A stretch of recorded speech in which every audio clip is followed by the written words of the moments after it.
It's me, Raven. Hello. Oh, hello. Oh my goodness. Give me a sec. There we go.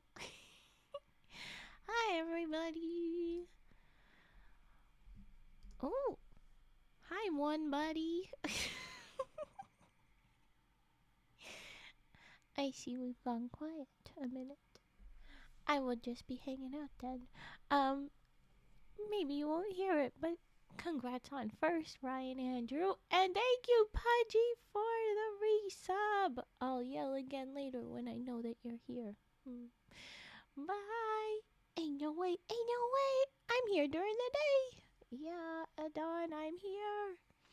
I told you. When did I tell you that you should watch out for the today's stream? It's an early. I has to do other things and need to get normal people sleep hours going, so we do early stream. It's great to have you, Adon. Welcome. And we are gonna be reading stories that I probably could have started last night if I had energy and brain for it.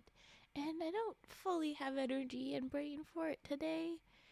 I might have chosen to just like go people burrito today and like nested, but instead I am here. And I'm glad for it because I get to hang out with you guys, but my body is like, nope. Hi, Toast! I'm excited to possibly see more people we don't always see anymore because I don't do my afternoon timing streams. Hello. I think I'm gonna try some fun separate timings again soon a little bit so that I can hang out with you folks that are in a different time zones. But for the right now, this is how it be. Alright, yes, we're gonna be reading more from the Arabian Nights, 1001 Nights book. But I'll give a little bit of time while we're all kind of settling in. And I'll have my caffeination and hydration drinks.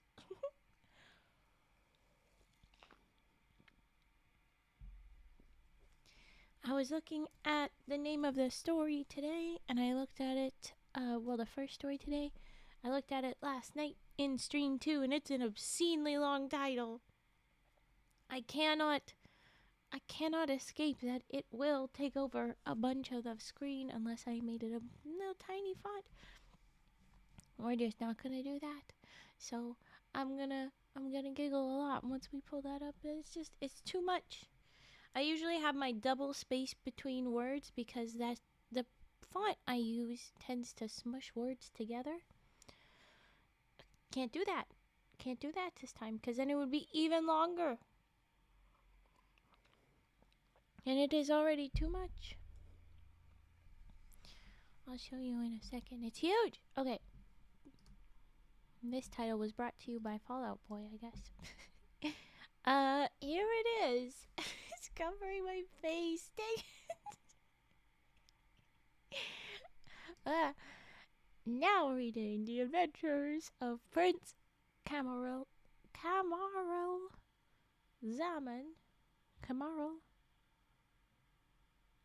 Camaralzaman and the Princess Badoura. Sometimes long names, especially when it's something that has a lot, like it only has one vowel in it. It's just a repeated vowel. I'm like, am I giving it the timing it needs? Or did I already say that vowel? Did I already do that syllable? But it's so big. Oh my gosh. No, not Camaro. Camaralzaman. Camaralzaman. Now I want to call him Camaralzaman. Like Camaro Z Man. That can be his nickname. But see, and it's a very long title. It's unhelpful how long the title. Bro's a Chevy. Well, alright. Note, though, that this title, as long as it is, I decided for it to cover my face instead of cover Kiru. I feel like that's just the proper thing to do. I can't cover up Kiru. Our frog friend just wants to hang out. I can't do him the disrespect. No. No. So, yeah, it's covering my face instead. The way it should be. Alright, with that, yeah, I will start reading. We're gonna get going today. This one is a long one. We will break in between at different spots. So, drop your trigger redeems whenever you feel like you are wanting a trigger break. And if there's a couple triggers in a row, I will go ahead and do the break. Unless we just had one.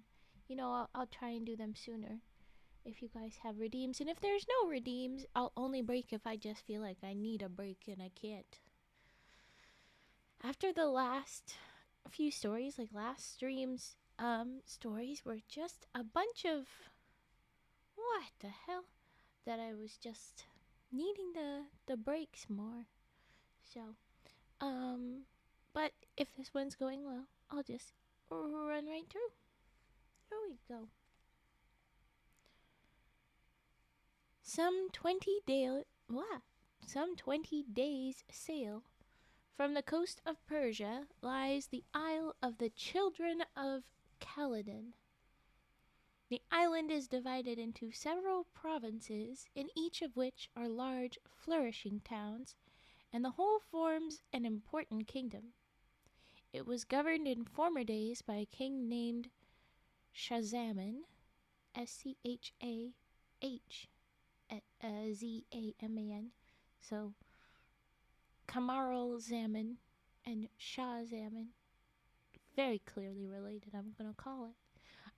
King named him with good right, considered himself one of the most peaceful, prosperous, and fortunate monarchs on the earth. In fact, he had but one grievance, which was that none of his 4 wives had given him an heir. Oh, he's gonna find somebody, and then he's gonna name him Camaralzaman, you know it. This distressed him so greatly that one day he confided his grief to the Grand Vizier, who, being a wise counselor, said, "Such matters are indeed beyond human aid. Allah alone can grant your desire, and I should advise you, sire, to send large gifts to those holy men who spend their lives in prayer and beg for their intercessions. Who knows whether their petitions may not be answered?" The king took his vizier's advice, and the result of so many prayers for an heir to the throne was that a son was born to him the following year. So I guess go bribe your monks and stuff.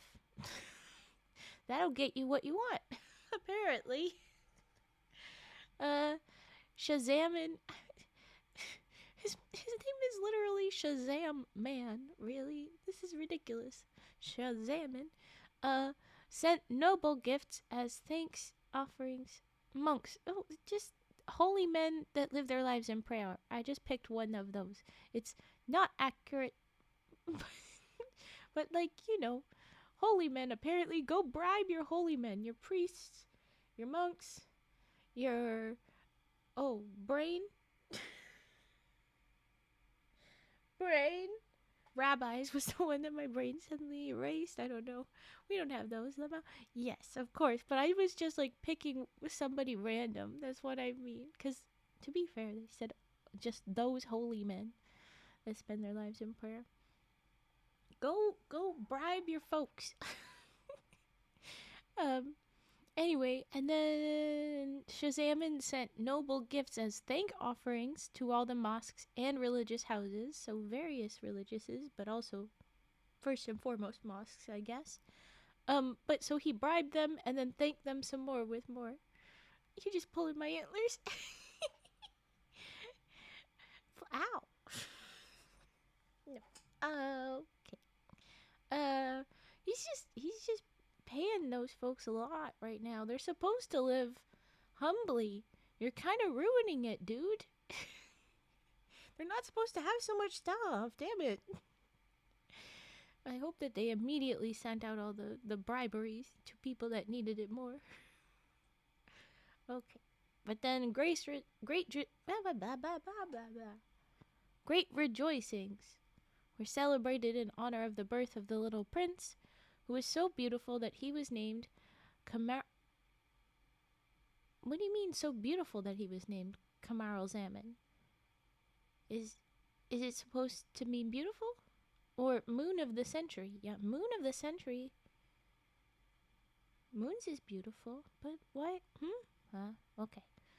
And I'm also realizing he was very upset. Yeah, I was like, but Camaralzaman is what we have for a name, and I don't know what's going on.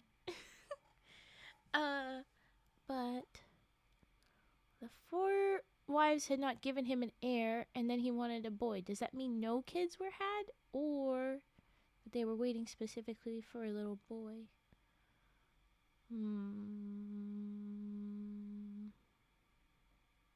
Okay. Prince Camaralzaman was brought up with extreme care by an excellent governor and all the cleverest teachers, and he did such credit to them that when he was grown up, a more charming and accomplished young man was not to be found. Okay, good. So he did well. Whilst he was still a youth, the king, his father, who loved him dearly, had some thoughts of abdicating in his favor. Well, he wants a retirement. Oh, it's sweet. Jamil, yes, I remember. No, I specifically remember someone that was basically named Beautiful, Beautiful. And so I was like, no, I remember that one. Oh, whatever. Okay. King's maybe gonna abdicate, get his retirement going. So, as usual, he talked over his plans with his Grand Vizier, who, though he did not approve the idea, would not state all his objections. Why won't you say all the reasons? Sire, he replied, the prince is still very young for the cares of state. Very, very good point. Your Majesty fears his growing idle and careless, and doubtless you are right. But how would it be if he were first to marry?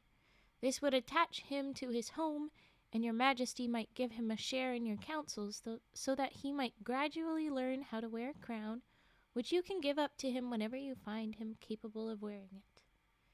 Yes, let him be an apprentice to the heir first, or to the throne first. Get him at least a little bit in the government stuffs first, and then give him the full power. Much better idea. So far, this vizier, they often make the viziers the kind of bad guys. So far, dude's doing good. The vizier's advice once more struck the king as being good, and he sent for his son, who lost no time in obeying the summons, and standing respectfully with downcast eyes before the king, asked for his commands. I have sent for you, said the king, to say that I wish you to marry. What do you think about it? The prince was so much overcome by these words that he remained silent for some time. At length he said, Sire, I beg you to pardon me if I am unable to reply as you might wish. I certainly did not expect such a proposal, as I'm still so young, and I confess that the idea of marrying is very distasteful to me. Possibly I may not always be in this mind, but I certainly feel that it will require some time to induce me to take the step which your Majesty desires. This answer greatly distressed the king, who was sincerely grieved by his objection to marriage. However, he would not have recourse to extreme measures, so he said, I do not wish to force you. I will give you time to reflect, but remember that such a step is necessary for a prince such as you, who will some day be called to rule over a great kingdom. From this time, Prince Camaralzaman was admitted to the royal council, and the king showed him every mark of favor. At the end of the year, the king took his son aside and said, Well, my son, have you changed your mind on the subject of marriage, or will you still refuse to obey my wish? The prince was less surprised, but no less firm than on the former occasion, and begged his father not to press the subject, adding that it was quite useless to urge him any longer. This answer much distressed the king, who again confided his trouble to his vizier. I have followed your advice, he said, but Camaralzaman declines to marry, and is more obstinate than ever. Sire, replied the vizier, much is gained by patience, and your majesty might regret any violence. Was he threatening violence? Why not wait another year and then inform the prince in the midst of the assembled council that the good of the state demands his marriage? He cannot possibly refuse again before so distinguished an assemblage, and in our immediate presence. Peer pressure. Okay, yeah, that'll do it. The Sultan ardently desired to see his son married at once, but he yielded to the vizier's arguments and decided to wait. He then visited the prince's mother, and after telling her of his disappointment and of the further respite he had given his son, he added, I know that Camaralzaman confides more in you than he does in me. Pray speak very seriously to him on this subject, and make him realize that he will most seriously displease me if he remains obstinate, and that he will certainly regret the measures I shall be obliged to take to enforce my will. So, telling Mum that I'm going to threaten your son, our son, to do better. Oh, okay. So the first time the Sultana Fatima saw her son, she told him she had heard of his refusal to marry, adding how distressed she felt that he should have vexed his father so much. She asked what reasons he could have for his objections to obey. Madam, replied the prince, I make no doubt that there are as many good, virtuous, sweet, and amiable women as there are others very much the reverse. Would that all were like you! But what revolts me is the idea of marrying a woman without knowing anything at all about her. My father will ask the hand of the daughter of some neighboring sovereign, who will give his consent to our union. Be she fair or frightful, clever or stupid, good or bad, I must marry her, and am left no choice in the matter. How am I to know that she will not be proud, passionate, contemptuous, and recklessly extravagant, or that her disposition will in any way suit mine? I'm sorry, what's wrong with passionate? The other one sounded less nice, but what's wrong with passionate? Okay. But my son, urged Fatima, you surely do not wish to be the last of a race which has reigned so long and so gloriously over this kingdom.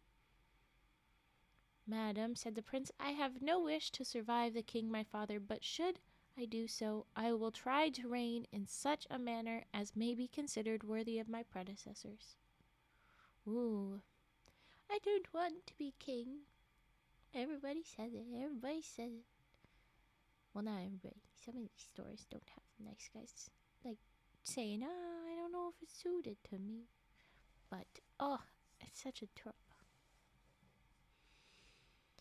These and similar conversations proved to the Sultan how useless it was to argue with his son, and the year elapsed without bringing any change in the prince's ideas. At length a day came when the Sultan summoned him before the council, and there informed him that not only his own wishes, but the good of the empire demanded his marriage, and desired him to give his answer before the assembled ministers. At this, Camaralzaman grew so angry and spoke with so much heat that the king, naturally irritated at being opposed by his son in full council, ordered the prince to be arrested and locked up in an old tower, where he had nothing but a very little furniture, a few books, and a single slave to wait on him. He still has a slave. What the fuck? What? Oh, thank you for hydrate. I will do that. He's in prison, but he still has a slave. What the hell?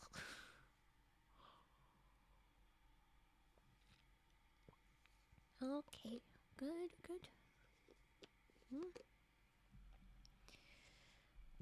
Camaralzaman, pleased to be free to enjoy his books, showed himself very indifferent to his sentence. When night came, he washed himself, performed his devotions, and, having read some pages of the Koran, lay down on a couch without putting out the light near him, and was soon asleep.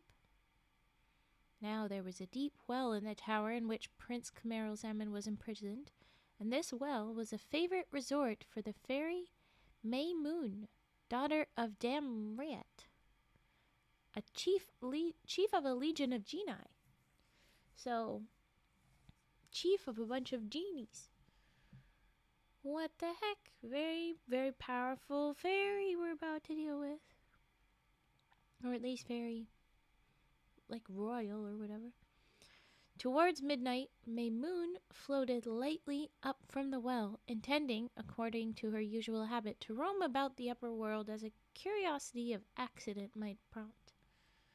The light in the prince's room surprised her, and without disturbing the slave, who slept across the threshold, she entered the room and, approaching the bed, was still more astonished to find it occupied. The prince lay with his face half hidden by the coverlet. Maymoon lifted it a little and beheld the most beautiful youth she had ever seen. What a marvel of beauty he must be when his eyes are open, she thought. What can he have done to deserve to be treated like this? She could not weary gazing at Camaralzaman, but at length, having softly kissed his brow and each cheek, she replaced the coverlet and resumed her flight through the air. Why are you kissing him? It's just a kiss on the forehead and the cheeks, but what the hell? As she entered the middle region, she heard the sound of great wings coming toward her, and shortly met with one of the race of bad genii. This genie, whose name was Danhash, recognized Maymoon with terror, for he knew the supremacy which her goodness gave her over him. He would gladly have avoided her altogether, but they were so near that he must either be prepared to fight or yield to her. So he at once addressed her in a conciliatory tone. Good Maymoon, swear to me by Allah to do me no harm, and on my side I will promise not to injure you. Accursed genie, replied Maymoon, what harm can you do me? But I will grant you power and give you the promise you ask. And now tell me what you have seen and done tonight. Fair lady, said Danhash, you meet me at the right moment to hear something really interesting. I must tell you that I came from the furthest end of China, which is one of the largest and most powerful kingdoms in the world. The present king has only one daughter who is so perfectly lovely that neither you, nor I, nor any other creature could find adequate terms in which to describe her marvelous charms. You must therefore picture to yourself the most perfect features, joined to a brilliant and delicate complexion, and an enchanting expression, and even then imagination will fall short of the reality. The king, her father, has carefully shielded this treasure from the vulgar gaze, and has taken every precaution to keep her from the sight of everyone except the happy mortal he may choose to be her husband. But in order to give her variety in her confinement, he has built her 7 palaces, such as have never been seen before. The first palace is entirely composed of rock crystal, the second bronze, the third of fine steel, the fourth of another and more precious species of bronze, the fifth of touchstone, the sixth of silver, and the seventh solid gold. They are all most sumptuously furnished, sumptuous furniture, whilst the gardens surrounding them are laid out with exquisite taste. In fact, neither trouble nor cost has been spared to make this retreat agreeable to the princess. The report of her wonderful beauty has spread far and wide, and many powerful kings have sent embassies to ask her hand in marriage. The king has always received these embassies graciously, but says that he will never oblige the princess to marry against her will, and as she regularly declines each fresh proposal, The envoys have had to leave as disappointed in the result of their missions as they were gratified by their magnificent receptions. I have to ask. He's locked her away, but he's giving her the grace of he won't force her to marry against her will. He lets her agree or refuse proposals. Meanwhile, our buddy he get locked into prison just for the idea of, hey, I don't know, because I want to be able to know who I have to marry. Can you not force me to marry someone? How dare you suggest as such? Go to prison. What? Okay. But good for her. I mean, half good for her. The prisons aren't great, or like being locked away, but they are pretty towers at least. Sire, said the princess to her father, you wish me to marry, and I know you desire to please me, for which I am very grateful, but indeed I have no inclination to change my state. For where could I find so happy a life amidst so many beautiful and delightful surroundings? I feel that I could never be as happy with any husband as I am here, and I beg you not to press one on me. At last an embassy came from a king so rich and powerful that the King of China felt constrained to urge this suit on his daughter. He told her how important such an alliance would be and pressed her to consent. In fact, he pressed her so persistingly that the princess at length lost her temper and quite forgot the respect due to her father. Sire, cried she angrily, do not speak further of this or any other marriage, or I will plunge this dagger in my breast and so escape from all these importunities. She said, shut up, or I'll go ahead and stab. Oh my gosh. She really was not having it. The King of China was extremely indignant with his daughter and replied, you have lost your senses and you must be treated accordingly. I'm gonna guess we'd trap her in a worse room. Okay, so he had her shut in one set of rooms in one of her palaces and only allowed her 10 old women, of whom her nurse was the head, to wait on her and keep her company. Well, she gets 10 servants instead of one. What the hell is this? He next sent letters to all the kings who had sued for the princess's hand, begging they would think of her no longer, as she was quite insane, and he desired his various envoys to make it known that anyone who could cure her should have her to wife. Yeah, 'cause that's insanity. Insanity, wow, okay. Awful. I get that these kings are like, we need, like, the whole point is that someone has to rule these people. We have to pull this out. You know, we should be looking at better alliances kind of things. Marry someone useful, please. But this is not the answer, sirs. Okay, fair Maymoon, continued Danhasch. This is the present state of affairs. I never pass a day without going to gaze on this incomparable beauty, and I am sure that if you would only accompany me, you would think the sight well worth the trouble.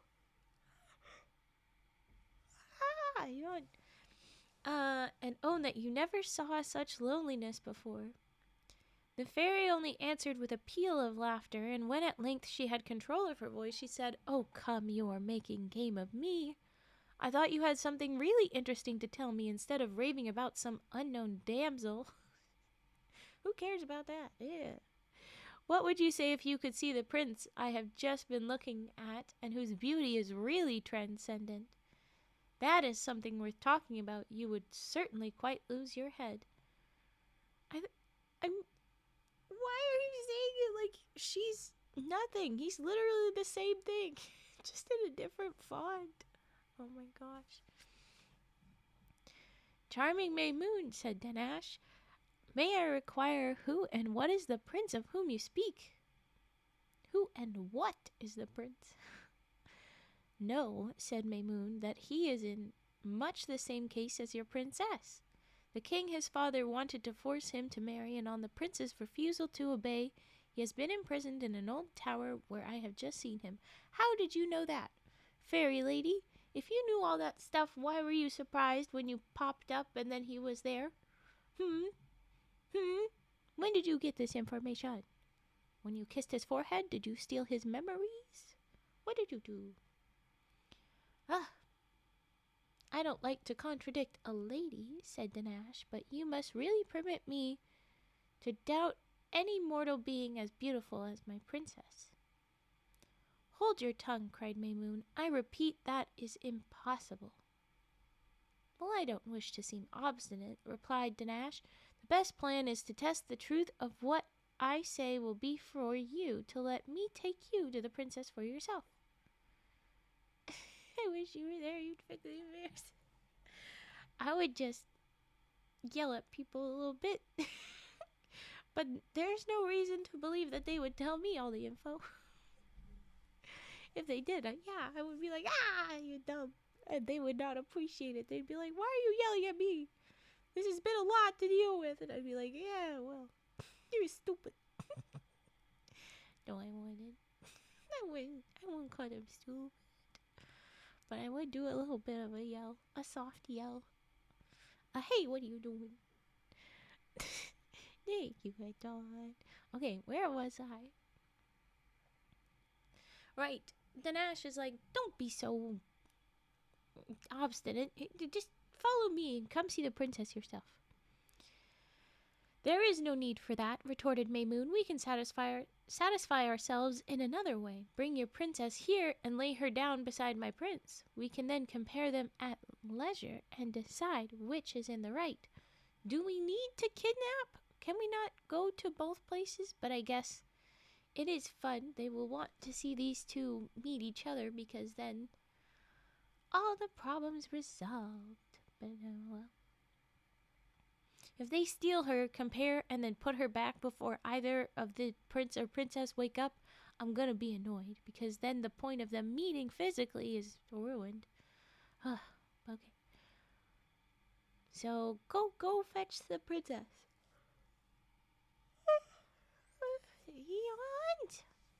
No, please, no. Yeah, I hope no.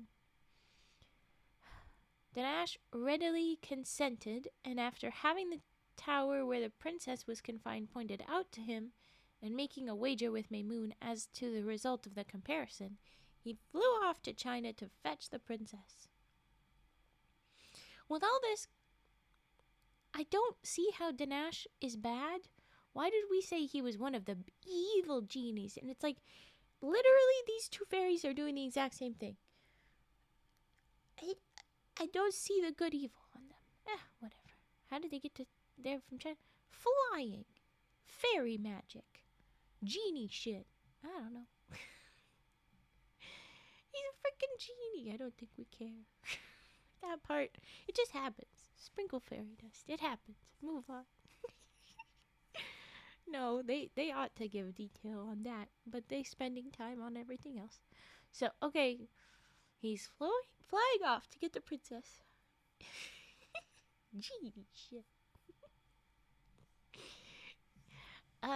In an incredibly short time, Danash returned, so they confirm it is surprising how easily he does this. Thank you. He returned bearing the sleeping princess.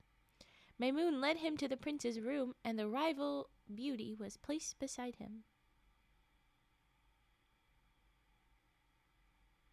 Oh my gosh, this is gonna be ridiculous. Oh my gosh. Oh my god, I'll get to it in a minute. I read ahead, as I do. Okay, so when the prince and princess lay thus side by side, an animated dispute as to their respective charms arose between the fairy and the genie. Danash began by saying, "Now you see that my princess is more beautiful than your prince. Can you doubt any longer?" And they're gonna fight back and forth. Turtle boy, thank you for the resub. It says 12 months, but the anniversary hasn't happened yet. We had this little fight last stream. Me and Cage and Fett. Well, no, not Fed. Fed popped in and left. But anyway. Money frogs and money cat. Look at that money cat. Pow, pow, pow, pow. Should he be using the other paw for the Chinese money cat? The lucky cat? Hmm. Oh, look at the kitty. Kitty, where's the frog? That's perfect. Oh, that's the perfect combo. Look at that. Oh my gosh, I'm distracted. Bye.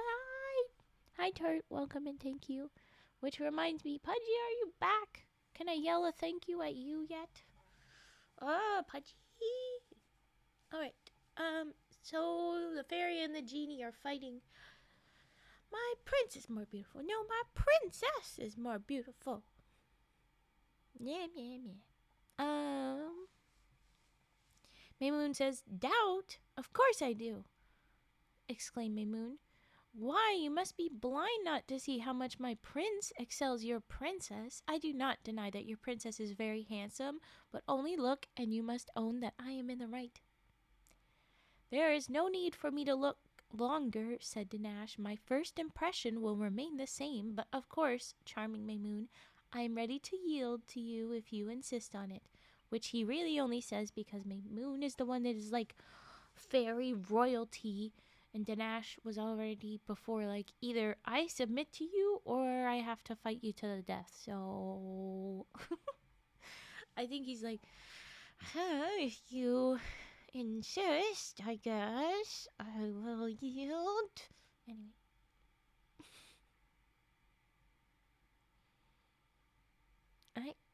I don't know. But then we have, by no means, replied Maymoon. I have no idea of being under any obligation to an accursed genius like you. I refer the matter to an umpire and shall expect you to submit to his verdict. So Maymoon is like, oh, we don't have to I'll make it somebody else, damn it. Danash readily agreed, and on Maymoon striking the floor with her foot, it opened, and a hideous, humpbacked, lame, squinting genius with 6 horns on his head, hands like claws, emerged. Where did we get this guy? Why we gotta be so mean? But maybe it's accurate. I mean, did we need to know that he was not pretty? Why? Why is this relevant? As soon as he beheld Maymoon, he threw himself at her feet and asked her commands. Oh, okay. So I had seen this, and I was like, oh no. It's not even the princess I thought it would be, but this is actually this particular third genie's name. Okay. So we say, rise, Cash Cash. Yes, his name is Cash Cash. It's Caschcasch. Cash Cash. Rise, Cash Cash, said he. I summon you to judge between me and Danash. Glance at that couch and say without any partiality whether you think the youth or the maiden lying there is the more beautiful. Cash Cash looked at the prince and princess with every token of surprise and admiration. At length, having gazed long without being able to come to a decision, he said, Madam, I must confess that I should deceive you were I to declare one weird old-timey languaging. I can't decide. I can't declare one to be handsomer than the other. There seems to me only one way in which to decide the matter, and that is to wake one after the other and judge which of them expresses the greater admiration for the other. Okay, good. So we are gonna wake them up. Or else this genie nonsense is weird. I mean, can you imagine if all of us peoples, how we live our lives, find out one day that oh yeah, no, I just do that stuff when you're asleep. I mean, that sounds terrifying, but a little tiny bit less terrifying and just weird when it's, I flew you to compare you directly next to someone else who may or may not have been prettier than you, and then flew you back, and we bet on it because we thought that one of you was prettier. I leave me alone. No. But It's a little less messed up than what it could have been. The bits of like the night barber, that joke of cutting hair when you're asleep one. I feel like that one's a little bit worse, but still, like, none of this is good. Okay, so we're gonna wake them up to find out which one is more pretty. Ubaldo? Are you sure it's not because of the night barber? But someone doing something like that, or night nail clipper, like night manicurist. What the hell? What? What? Oh my, I think you're right. Oh no! Alright.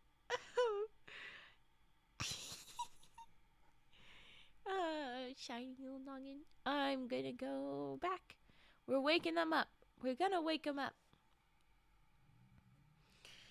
And this advice pleased Maymoon and Danhash, and the fairy at once transformed herself into the shape of a gnat.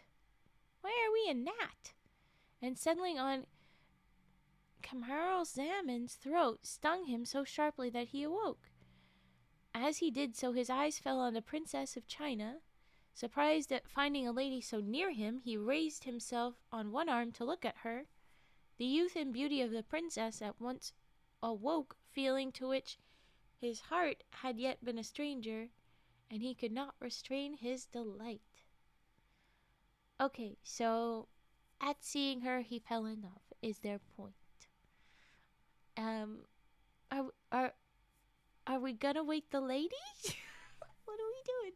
Also, do they see the other genies? Or just the one that was a gnat, which they can't really see because it's just tiny bug. What's going on? What loveliness, what charms, oh my heart, my soul, he exclaimed, as he kissed her forehead, her eyes, and mouth, in a way which would certainly have roused her had not the genie's enchantments kept her asleep. Okay, so the genie is keeping her asleep.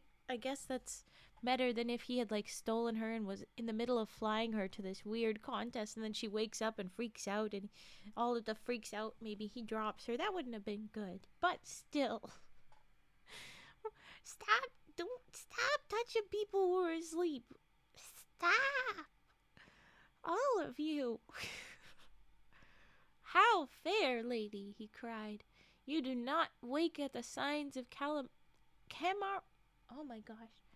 Camaralzaman's love? Be you who you may, he is not unworthy of you. So now he's like, you refuse to wake up when I'm loving on you? What the hell? You're so uppity. What the hell? You slept and opened my eyes. It was long who shaved my head. No! The goose is the night barber? That's awful. We need something stronger than a bonk to punish him for that. That's not okay. But okay, so he's like, you think you're better than me? Not waking up when I kiss you? What the fuck? It then suddenly occurred to him that perhaps this was the bride his father had destined for him, and that the king had probably had her placed in this room in order to see how far Camaralzaman's aversion to marriage would withstand her charms. Oh. So now he's like, oh wait, never mind. My dad put you up to this. Which doesn't really say that he doesn't like her, but then the next is, at all events, he thought, I shall take this ring as a remembrance of her. So he's just gonna steal something from her, and I guess not see her again, since it's just supposed to be a remembrance, but what the hell? So saying, he drew off a fine ring which the princess wore on her finger and replaced it by one of his own. After which he lay down again and was soon fast asleep. Seriously, you're just gonna be like, well, anyway, I'm going back to bed. I guess it would be the princess that would freak out more, being like, where the hell am I? Oh my god. But still, what the hell? Then Danash, in his turn, took the form of a gnat and bit the princess on her lip. Why are we doing this? She started up and was not a little amazed at seeing a young man beside her. Yeah, I imagine she's a lot amazed. From surprise, she soon passed to admiration, and then to delight on perceiving how handsome and fascinating he was. Ooh. I didn't say one thing, and then my phone went, nope, you don't get phone privileges anymore. Phone? What do you mean I don't get phone privileges? I pay for you. What the hell? Hi, Pudgy. I'm glad you are back. I even said, like, I have to wait till I know that Pudgy is back so that I can say thank you. But thank you for the resub, by the way. We just got Turtle Boy's resub too. Thank you. I did drop a money frog, but because I'm now saying it for you, I'll do just the one now. Sometimes Twitch mobile don't work, so I say woof woof to check if my message goes through. Woof woof as the check is a fun one. Thanks. Thanks for sharing that. Now we know what that is if we see it. Good. Okay.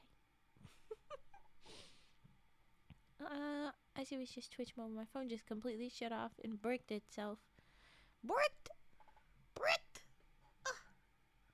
Rude. Rude technological nonsense. Okay, but we're dealing with some weird genies stealing people in the middle of the night, comparing beauty and being freaking weird. So I'm going to keep going. We're waking up the next lady, and she's very confused. And then she's like, wait a minute, he's pretty. Ooh, I lobe. Genie theft. You lobe? Is that love or loathe? Is it a bit of both? Because I think it's a bit of both. I love the story of it. I loathe the reality of it. Love. Yell at the phone, it works. It sometimes do. Somehow, technology often does respond to shaming. It's weird. Pulchritudinous. Wait, no. Pulchritudinous. Well, I think I have heard that word before, but I don't know it. What is it? What is the word? Pulchritudinous. What is this? The lady. She's like, wait, it's pretty guy. Oh, you said okay. There you go. Why? Cries she. Was it you? My father wished me to marry. They both just assume, Dad? Did you do this? What the hell? That's too many consonants in one word. Knock that off. We've seen worse. I don't know if I've seen worse specifically while reading my fairy tales, but I've definitely seen worse. Hi, May! Good to see you! Okay, I'll say cool instead then. Yeah, that one's more manageable. That has less chance of Raven stumbling and making a new word. Hi, May. Okay. The girl's like, wait a minute. Did my dad do this? And then, where were we? How unlucky that I did not know sooner. I should not have made him so angry.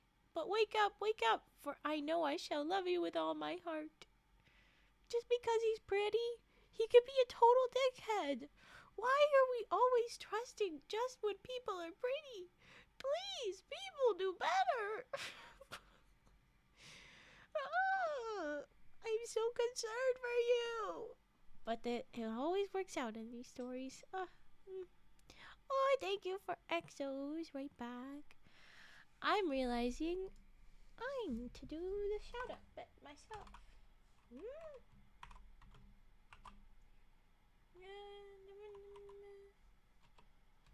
That should work.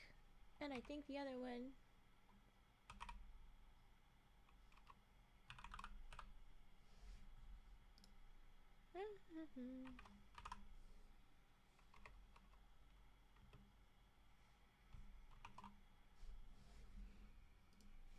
I'm slow.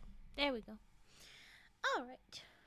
I did the both of them. Look at me. I was slow, but I did it. I hope you're proud of me, mods. Anyway. Oh, and I sometimes feel muscular hooves and deer legs. Well, yeah, I mean, all the bodies has the muscles, but you mean like big old honking ones? Oh no, are we modless? I don't think we have mod. My current viewer count is 3, and there are 3 people chatting at the moment. Who's gonna protect us from streamer? I'm gonna hurt you. You think I'm gonna hurt you? How rude! How rude! Oh wait, we've got 4 now. Ooh.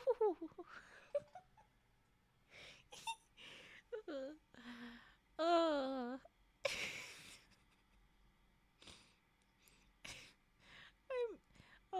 I'm just gonna go back to the story. I can't. Alright. You protect me. Thanks, May. Thank you. Alright. Oh,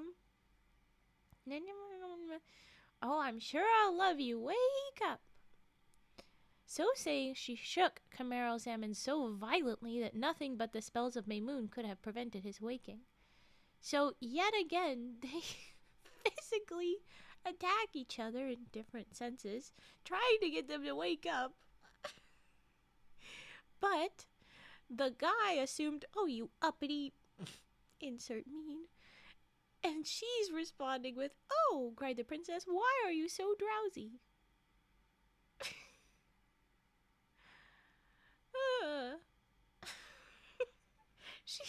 She's much sweeter than he is about this.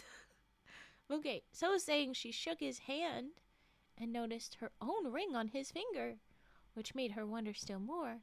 But as he still remained in a profound slumber, she pressed a kiss on his cheek and soon fell fast asleep too.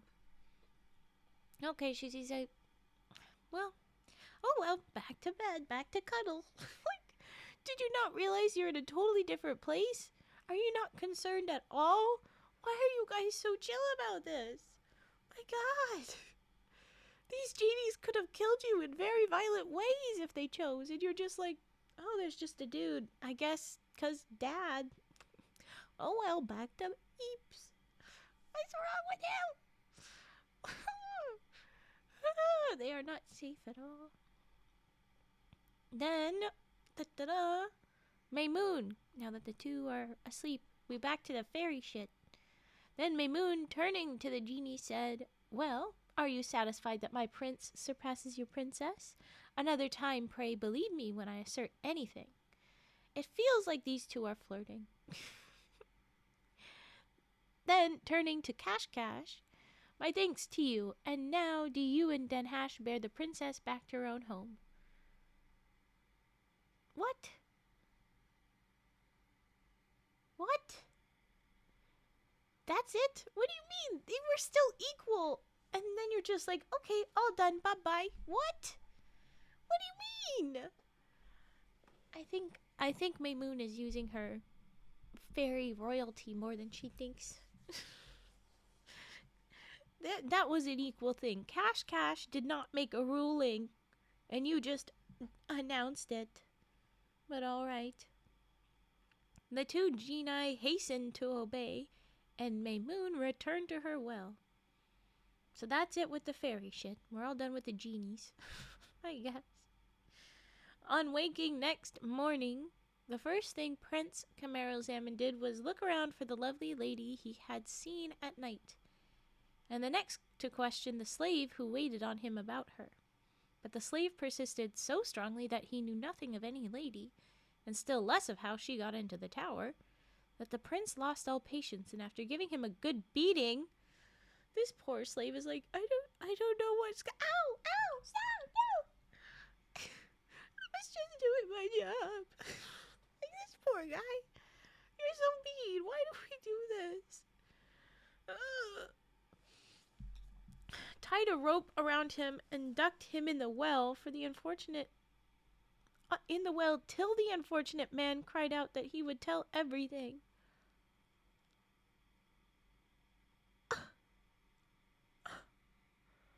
This poor slave. Yeah, yeah, there's a well at the bottom of his tower. That's where Maymoon lives.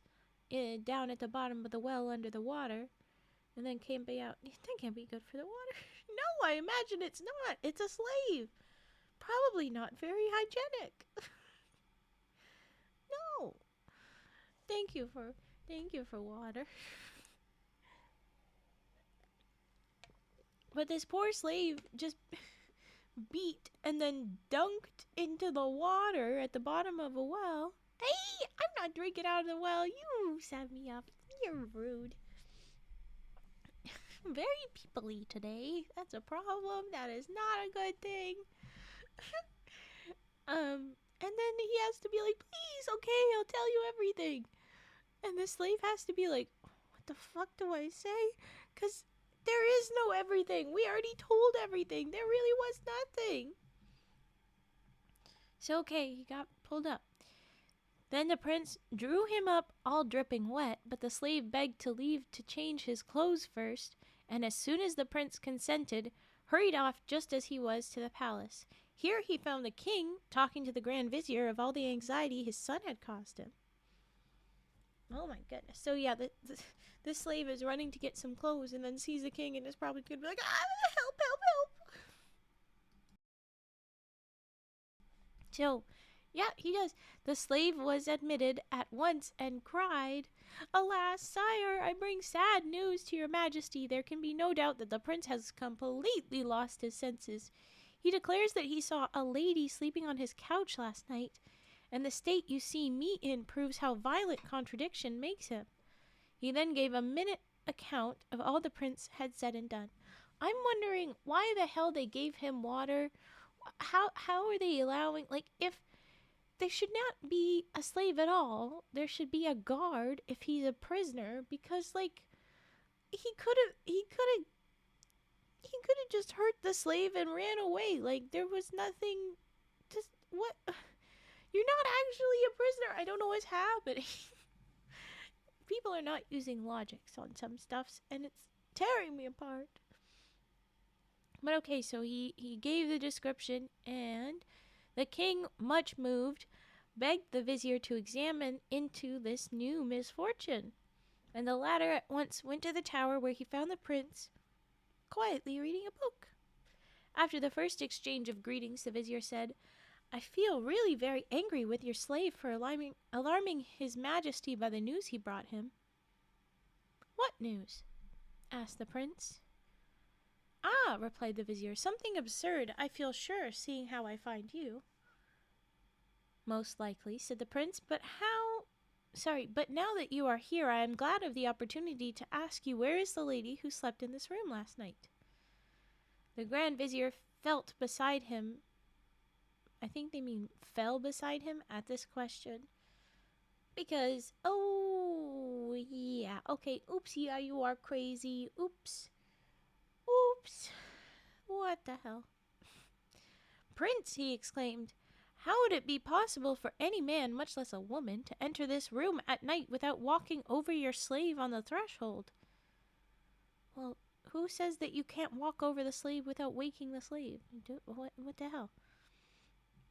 Pray consider the matter, and you will realize that you have been deeply impressed by some dream. But the prince angrily insisted on knowing who and where the lady was, and was not to be persuaded by all the vizier's protestations, to the contrary, that the plot had not been one of his own making. At last, losing patience, he seized the vizier by the beard and loaded him with blows. We beating him up? No! Stop, prince, cried the unhappy vizier. Stay and hear what I have to say. The prince, whose arm was getting tired, paused. Oh, God. I confess, prince, said the vizier, that there is some foundation for what you say, but you know well that a minister has to carry out his master's orders. Allow me to go and take to the king any message you may choose to send. So, yet again, he says, wait, please stop, I'll tell you everything, when there is nothing to tell. Why are we letting people see this insane prince. All right, thanks for lurking, May. Thanks for hanging out. On my way is taking a rest around the lake. Sorry, I think you were dreaming. Neat. Anyways, they're just ridiculous each time. Oh my gosh. That's a fun goose punch. I'm about to punch you good. Okay. Alright. Please, let me send a message to the king. Very well, said the prince. Then go and tell him that I consent to marry the lady whom he sent or brought here last night. Be quick and bring me back his answer. I think since you're, allowing to be married, and also because you just beat the shit out of two people, you're probably pretty capable or allowed to leave the tower and tell the king yourself. I can feel your disappointment in these characters. Just a little bit. The good news is that I feel disappointed in the characters and not the story as much this time. A little bit at the, grabbing people when they're asleep and slave use and stuffs, but that aside.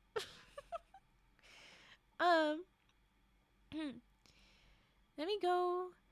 The vizier bowed to the ground and hastened to leave the room and tower. Yeah, that would be something he could use next time. Anyway, so he's running away and he gets to the king. Okay, so he gets there. Well, asked the king as soon as he appeared, and how did you find my son? Alas, sire, was the reply, the slave's report is only too true. He then gave an exact account of his interview with Camaralzaman and of the prince's fury when told that it was not possible for any lady to have entered his room, and of the treatment he himself had received. The king, much distressed, determined to clear up the matter himself, and ordering the vizier to follow him, set out to visit his son. Yeah, go with some backup this time so we don't get beat to shit. The prince received his father with profound respect, and the king, making him sit beside him, asked him several questions, to which Camaralzaman replied with much good sense. At last the king said, my son, pray tell me about the lady who, it is said, was in your room last night. Sire, replied the prince, pray do not increase my distress in this matter, but rather make me happy by giving her to me in marriage. Yay, we have a mod. We were joking a bit ago because I did the shout out for May. Someone was like, are we modless? Pudgy asked. And I say, maybe. Yes. And now we have somebody. So hi, Fed. Not really, though. Not really. Well, for a bit here and there, I was like, well, oh, you mean you still gotta do more. Yeah, you're still not officially here, but we see you, mod. That's what we are celebrating. We have found one. Even if you don't stick around as much or do anything. Hi. Alright. Yeah, we're getting to the part where the prince sounds crazy again. Oh boy. Finally, we're saying Raven can't hurt us now. Stop it! Eyes on the road, boss. Drink water at red light. Agreed. Lord, please. Now, please do. Seriously. Drive safe. Get rid of me. And then you can have me back later.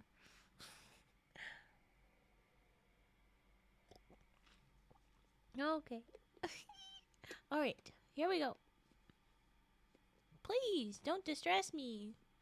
Just make her my wife already. However much I may have objected to matrimony formally, the sight of this lovely girl has overcome all my prejudices, and I will gratefully receive her from your hands. The king was almost speechless on hearing his son, but after a time assured him most solemnly that he knew nothing whatever about the lady in question. and had not connived, at her appearance. He then desired the prince to relate the whole story to him. All right, Fett, just stop typing. He a Rizzler? I'm a Rizzler? I don't know if that's relevant right here in this, but thanks. The prince is going quite cray a little bit, and then when his dad says no, instead of beating him up, he actually just gave more info, I guess, this time. That's good. Instead of just, how dare you say that? Camaralzaman did so at great length, showing the ring, and implored his father to help to find the bride he so ardently desired. After all you tell me, remarked the king, I can no longer doubt your word, but how and whence the lady came, or why she should have stayed so short a time, I cannot imagine. The whole affair is indeed mysterious. Come, my dear son, let us wait together for happier days. Let's wait for happier days? Is that you saying, come, let's hope you get well soon, without saying it in a way that's gonna upset your now violent son? Is that what you're doing, King Sir? Oh, wow. I think I need to do a cough. Yeah, early stream, Lahonk. We are doing an early stream. I did warn of such things and put it in my schedule on Blue Sky and Discord. But yes. Okay, hold on 1 second. I have Fraugen throat.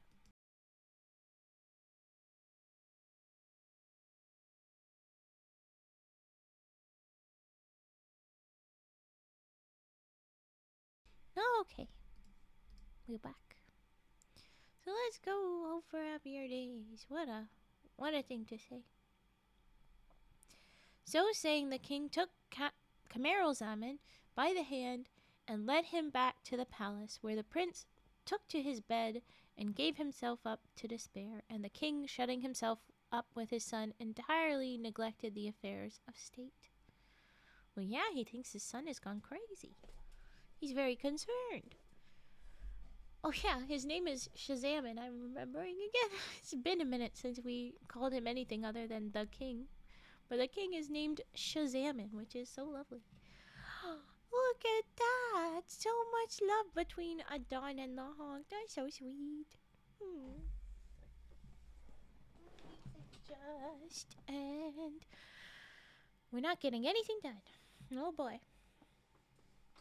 Okay, you and Fett, both of you put your phones down.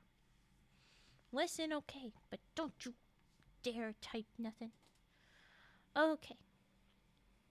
Eyes on road, geese. Hydrate on red light. Yes, there you go. The Prime Minister. Fine, hydrate when you get home, but focus. The Hydrator Minister? What? The Prime Minister, who was the only person admitted, felt it his duty at last to tell the king how much the court and all the people complained of his seclusion, and how bad it was for the nation. He urged the Sultan to remove with the prince to a lovely island close by, whence he could easily attend public audiences, and where the charming scenery and fine air would do the invalid so much good as to enable him to bear his father's occasional absence. Okay. Hold on.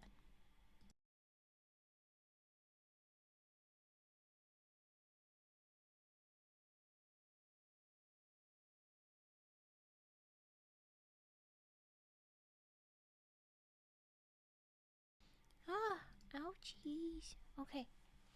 You're the Hydrate Minister. I guess so.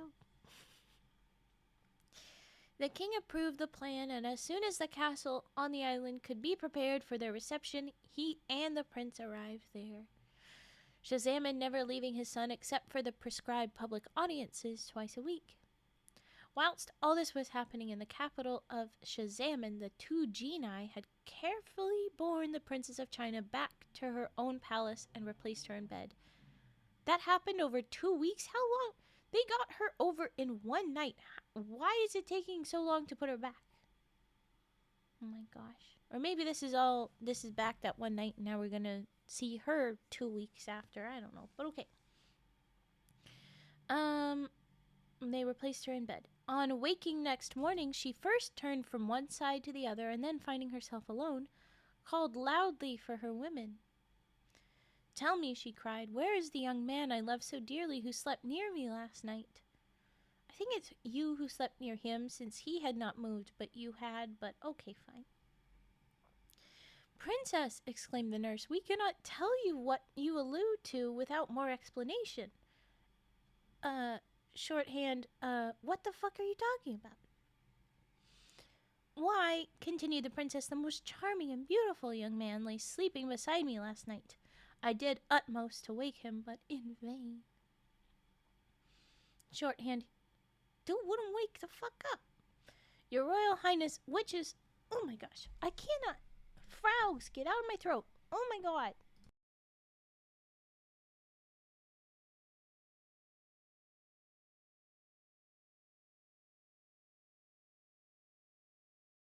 It's so mean. Why is it so mean? Why is my throat so mean?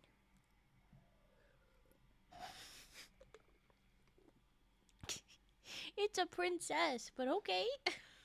Get you a man who cries loudly for his women. We'll try, man. We'll try. Hello, welcome in. We have a mod that can type. Woohoo! Hello.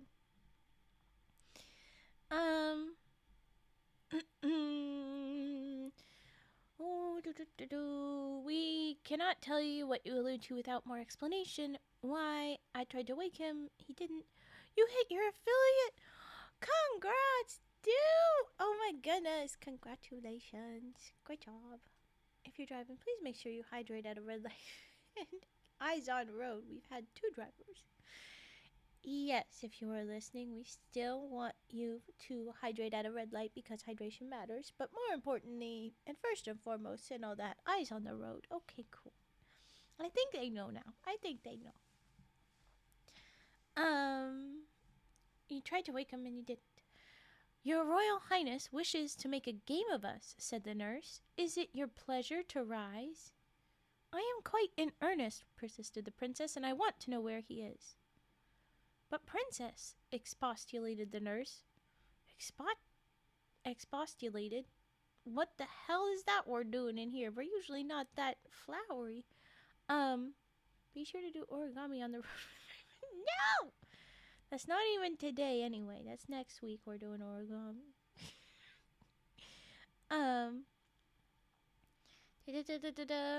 Princess, we left you quite alone last night, and we have seen no one enter your room since then. Okay, so it hasn't been 2 weeks. It's just been the one night for her. They did get her back quickly. Ooh, I'll do that in just a sec. I'm gonna lose my brain. I have to focus. No one entered your room since then. At this, the princess lost all patience, and taking the nurse by her hair, she boxed her ears soundly, crying out, "You shall tell me, you old witch, or I'll kill you." So both of these people got very violent. Budgie, instructions unclear. Folded car into a SWAT. What? I can't help it. I'm silly today. Aw, dude. We love it. Be silly today. I like it. Just adjusting and doing my stretch. Oof. You made it into a jumping frog? Ooh, that's more difficult.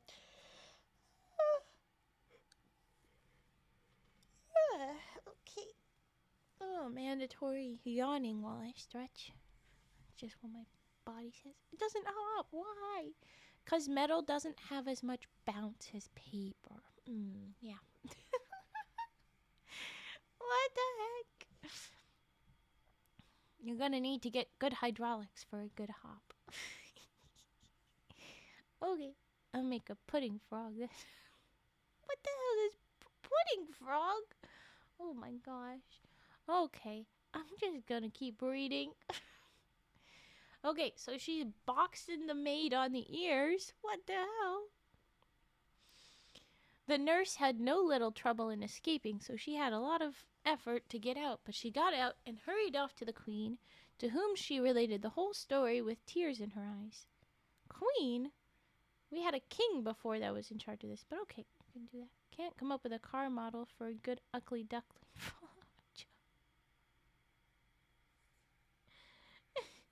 Something tells me a Miata? You think it look weird, but then it's so cool. It can do winkies. It's too cool. I think that that's good. I think that that's I don't know. Duck boat. Duck boat. No duck car. Okay. The maid has run away and found the queen. She's hurried to her. You can only think of a hornet. And she's related the whole story, with tears in her eyes. You see, madam, she concluded, that the princess must be out of her mind. If only you will come and see her, you will be able to judge for yourself. Don't do it, she gonna beat you up too. We know this. It goes first servant, second person that serves the king, and then the king gets them in their the right mind. Don't beat up your mom, please.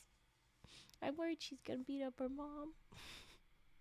I hope not, but I'm worried she is.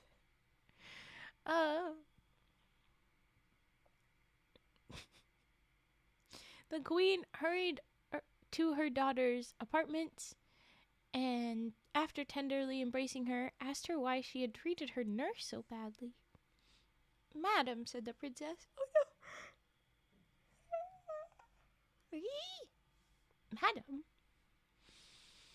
I perceive that your majesty wishes to make a game of me, but I can assure you that I will never marry anyone except the charming young man whom I saw last night. You must know where he is, so pray send for him. The queen was much surprised by these words, but when she declared that she knew nothing whatever of the matter, the princess lost all respect and answered that if she were not allowed to marry as she wished, she would kill herself. You've made this threat before. And it was in vain that the queen tried to pacify her and bring her to reason. So instead of active violence, we just threatened violence on ourselves this time. Still violent, princess. The king himself came to hear the rights of the matter. This will probably fix it up, of course. But the princess only persisted in her story. And as a proof, showed the ring on her finger. The king hardly knew what to make of it all, but ended by thinking that his daughter was more crazy than ever, and without further argument he had her placed in still closer confinement with only her nurse to wait on her and a powerful guard to keep the door. So somebody's thinking through the whole guards needed thing. But okay, this king is not looking after his daughter. He's just like, fuck her, she crazy. When the prince is crazy, we look after him. But when the princess is crazy, lovely. Imagine if it just turns into a laundry list of servants entering the room and getting their ears boxed. I wish it was just a little bit. She had 10 servants as opposed to the prince having one while they were like locked away. So I was half expecting her to fight all of them. Like when the one had left, I was wondering if it turned into like a battle royale. I was kind of waiting to hear that the queen comes back and it's just a brawl. But it wasn't. And yeah, box the king ears. Not this time, I guess. Alright. But now she's been reduced to just the one servant and a guard. I just want one servant that will play games with me. Unfortunately, no servants for you. They turn into a Looney Tunes cloud. Yes! Yes! Exactly. Oh my gosh. Okay. So he's locked her up. Then he assembled his council, and having told them the sad state of things... okay. Added, if any of you can succeed in curing the princess, I will give her to him for marriage, and he shall be my heir. Which is kind of what he already said last time, but oh my gosh. Now it's open to anybody and not just a prince. An elderly emir present, fired with the desire to possess a young and lovely wife. All the wrong words. Elderly desire, possess, young wife. Ew. And to rule over a great kingdom. Also just all about power. Ew. Offered to try the magic arts with which he was acquainted. Let me try magic. You know, that whole respect and helping? No. Magic. I'm going to curse her. No, get out of here. Fuck you. Okay. As a fellow Agmaxer, love me. Not the way that one is going, buddy, but okay. You do you. You are welcome to try, said the king, but I make one condition, which is that should you fail, you lose your life. Oh, so I'm gonna kill you if you fail. That's not a great incentive to try doing the stuff. So I would tell you that, buddy. That's not gonna help. All right. The emir accepted the condition, and the king led him to the princess, who, veiling her face, remarked, I am surprised, sire, that you should bring an unknown man into my presence. Yeah, fair. Give him the sass, princess. You need not be shocked, said the king. This is one of my emirs who asks your hand in marriage. Sire, replied the princess, this is not the one you gave me before and whose ring I wear. Permit me to say that I can accept no other. Box the unknown man's ears! Yeah! Yeah! Fight him! He's just a weird old wizardy man. Kick his ass. The emir, who had expected to hear the princess talk nonsense, finding how calm and reasonable she was, assured the king that he could not venture to undertake a cure, but placed his head at his majesty's disposal, on which the justly irritated monarch promptly had got it. Okay, this old man earned a little bit more respect by being like, your majesty, she's not crazy. What? I can't. She's fine. You can't ask me to cure someone that's fine. But okay, go ahead and kill me, I guess. You said I would have to die. And the king does? What the hell? You guys are so awful. I'm glad lady didn't have to kick the old man's ass. Maybe if she'd had, felt that she had to, she would have. But she didn't need to, thankfully. God. This was the first of many suitors for the princess, whose inability to cure her cost them their lives. What is with that? Why do you have to kill somebody that fails? What in the shit? Okay. Now, it happened that after things had been going on in this way for some time, how many people died? The nurse's son, Marzavan, not Marzipan, Marzavan, returned from his travels. He had been in many countries and learnt many things, including astrology. Needless to say that one of the first things his mother told him was the sad condition of the princess, his foster sister. Marzan asked if she could not manage to let him see the princess without the king's knowledge. I was going to say, please don't get yourself killed, sir. Please. But he's going to go in there secret like. Oh, was it better if the old man took advantage of a crazy lady instead? No, it's that if he's gonna do the nice thing, King, why did you have to kill him? It's not that he failed to cure her. It's that he refused to try because what the hell? What are you doing killing somebody that's finally good guy? What the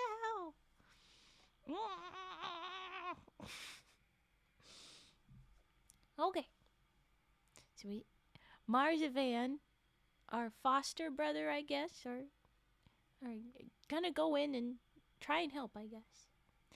After some consideration, his mother consented and even persuaded the eunuch on guard to make no objection to Marzavan's entering the royal apartment. The princess was was delighted to see her foster brother again, and after some conversation, she confided to him all her history and the cause of her imprisonment. Marzavan listened with downcast eyes and the utmost attention. We're going to find out that he had been to our pretty prince, our crazy, supposedly crazy, prince's country and knows about him, and that's how we're going to get put things all together. I'm waiting for it. Okay. So he's listening, downcast eyes. When she had finished speaking, he said, "If what you tell me, princess, is indeed the case, I do not despair of finding comfort for you. Take patience yet a little longer. I will set out at once to explore other countries, and when you hear of my return, be sure that for whom you sigh is not far off." Oh, so he's gonna go find her. Okay. So saying, he took his leave and started next morning on his travel. Are you pronouncing Prince Camaralzaman as Marzavan? No. So we have Camaralzaman. The way we joked at the start was someone misheard as I was kind of slowly sounding it out. Camaralzaman. Camaral, like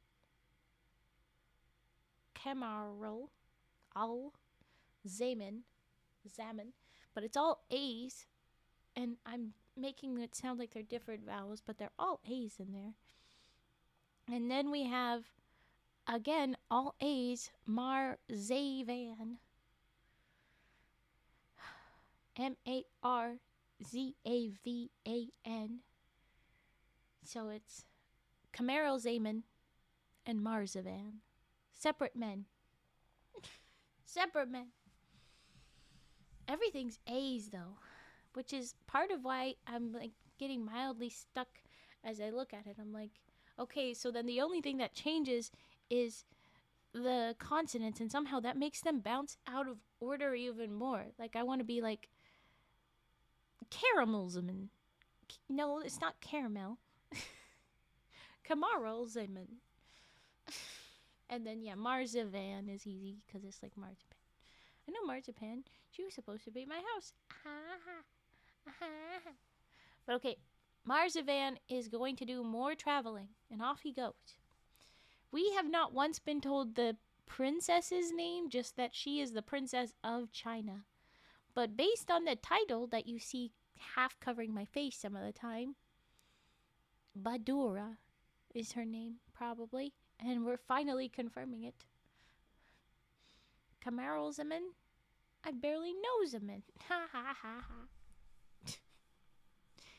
Okay, here we go. Marzavan journeyed from city to city and from one island in province to another. And whenever he went, he heard people talk of the strange story of Princess Badoura, as the Princess of China was named. After 4 months, he reached a large, populous seaport town named Torf. Yeah, I live in Torf. You got a dumb city name. Torf. Torf. It's so close to turf. Anyway, and here he learned no more of Princess Badoura, but a great deal of Prince Camaralzaman, who was reported ill and whose story sounded very similar to that of the Princess Badoura. How do chickens get out of work? They cluck out. Okay, I need to focus on this story. So, he's finally hearing about Camaralzaman, whose dad has a much more fun name, Shazaman. His name is Shazaman. It's so fun. Hello, welcome in, get cozy. We are reading a long story and I'm about to take a break for triggers, but I'm just gonna wrap something up. Marzavan was rejoiced and set out at once for Prince Camaralzaman's residence. The ship on which he embarked had a prosperous voyage till he got within sight of the capital of King Shazaman. It's Shazaman, his dad, just as I was saying. But when just about to enter the harbor, she suddenly struck on a rock and foundered within sight of the place where the prince was living with his father and the Grand Vizier. Marzavan, who swam well, threw himself into the sea and managed to land close to the palace, where he was kindly received, and after having a change of clothing given him, was brought before the Grand Vizier. The Vizier was at once attracted by the young man's superior air and intelligent conversation. Ooh, okay, so Marzavan was pretty too? We couldn't have gotten with our foster brother, who's apparently pretty? Come on. No, okay, we found a different pretty boy, I guess. As princess. She found somebody else, that's fine. Just like, we weren't going to talk about how cool he was? Fine. Superior, and perceiving that he had gained much experience in the course of his travels, he said, "Ah, how I wish you had learnt some secret which might enable you to cure a malady which has plunged this court into affliction for some time past." Marzavan replied that if he knew what the illness was, he might possibly be able to suggest a remedy, on which the Vizier related to him the whole story of Prince Camaralzaman. And that's where I'll break for trigger times. Just a little bit of a rest. We're stalling to elongate the story with clever witticisms. You just said the quiet part out loud, dude. We're going to have a break. We're going to chat. We're going to do trigger redeems. If you guys redeem anything, that is for now. And then we're going to go back into it. And I'm going to try and summarize this story before we go back into it. But we're at about halfway. There's still a good chunk of story left. And I'm thinking that we might not get through a second fairy tale just because I don't know how long this next one will be, but we'll certainly finish this one before I wrap up stream. We'll have plenty of time for that. Anybody have any triggers they want? No noises. My throat is making noises. I want to stretch and go back to eeps. I feel like that's good. Despite being awake for a good long chunk of the day, but not quite enough that it's like bedtimes. I just want naps. But I am stream. Okay, singing frog and a stretch. Well, I did a half stretch, but I'll do a more proper stretch here then. There we go.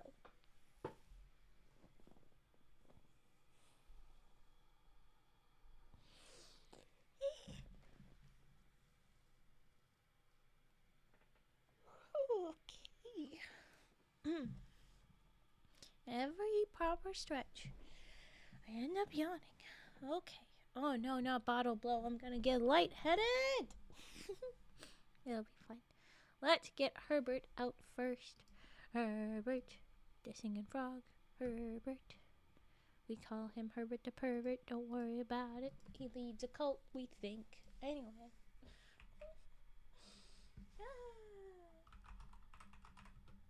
Hey, I'm typing here.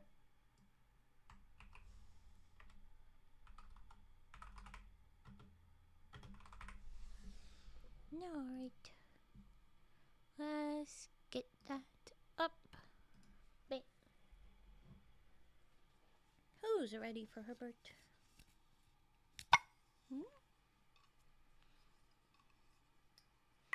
I'm floating. You saw nothing. I totally have legs. Okay, here we go. Herbert singing.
Cousin Herbert. And it's a little bit ASMR backfiring right now. I'm already eating. Okay. Bottle blow. As you might have guessed from the little bottle clinks. Here we go.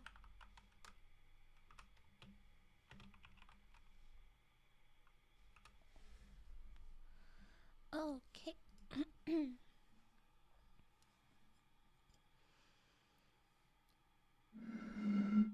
Nope. Here we go. Little loud.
I wish that I could play it like a pan flute sometimes, but the effort, I probably would not pull it off.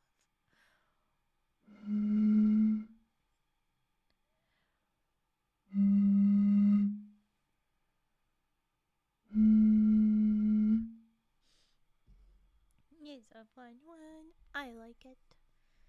I'm not lightheaded because I varied it up a little bit, but I can see on one of the bottles more than the other all my breath. And I'm like, oh yeah, that's a good sign that I probably would have got lightheaded if I kept going. Alright. It's fun when it comes out. Thank you for redeeming it. It's a silly one. And now we're gonna do brushes. Oh my goodness. Okay. I'm going to mute just for a second because I take off the little cover. Oh no, I won't mute. That's when it goes on. I take off the cover so we can hear all the brushes a little bit better. You're naked. Alright, brushes. Here we go.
Alrighty, there was our brushes. I went a little extra long because I am getting the backfire.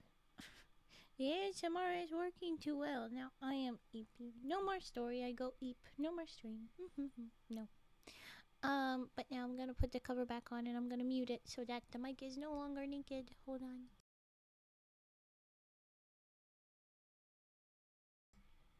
Alright, you are back. And I'm glad you were muted because that sounded very loud. Alright.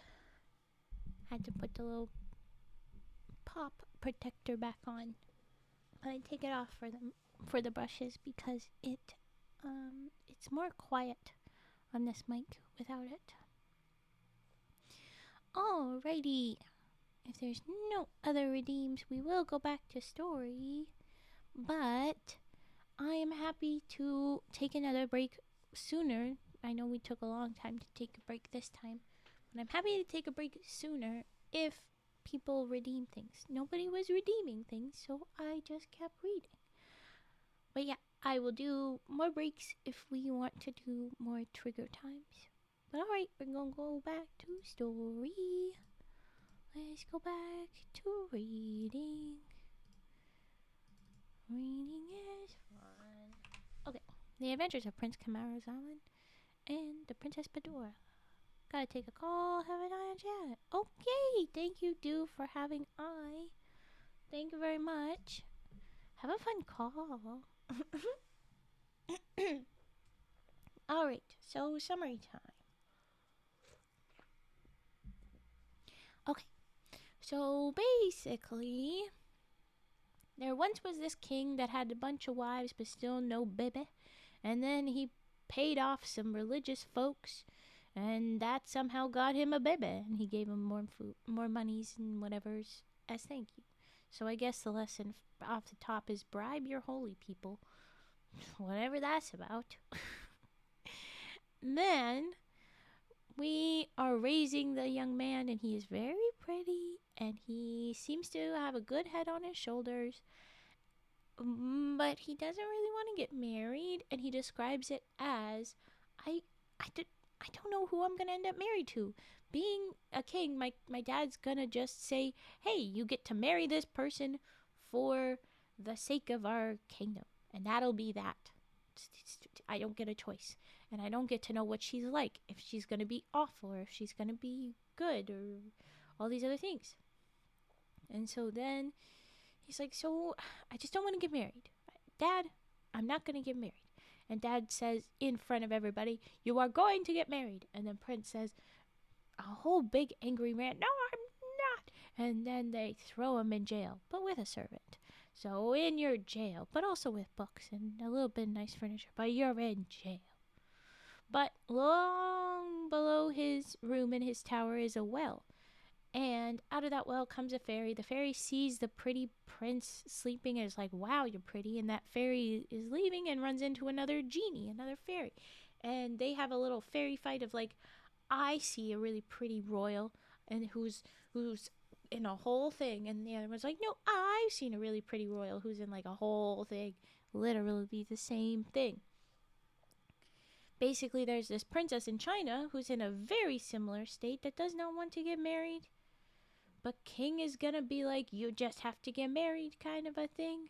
And so off we go into this fight. The one genie steals the princess while she's asleep and delivers her, and they have a little contest, who's prettier? And the one prince is woken to be able to say if he thinks the fairy is pretty, they're like, okay, let's just watch what he thinks, and he thinks she's pretty, and then he goes back to bed. And then they see the princess, and she thinks he's pretty, and she goes back to bed. And they say that the one fairy won the contest, but really she's the one that declared it, even though she brought in a third party to judge and didn't listen for their opinion. Cash, the fairy genie thing, who was apparently very ugly. We didn't even listen for what he had to say, so whatever. But then they steal the princess back and put her back in her place, and both of them turn to their servants the next morning like, oh my gosh, where's that person you brought in here, like you wanted me to marry? Because like actually they're really pretty and I think I would marry. And they're all like, you're crazy, there was no. And they're like, you're calling me, and they beat up the servants. They get violent.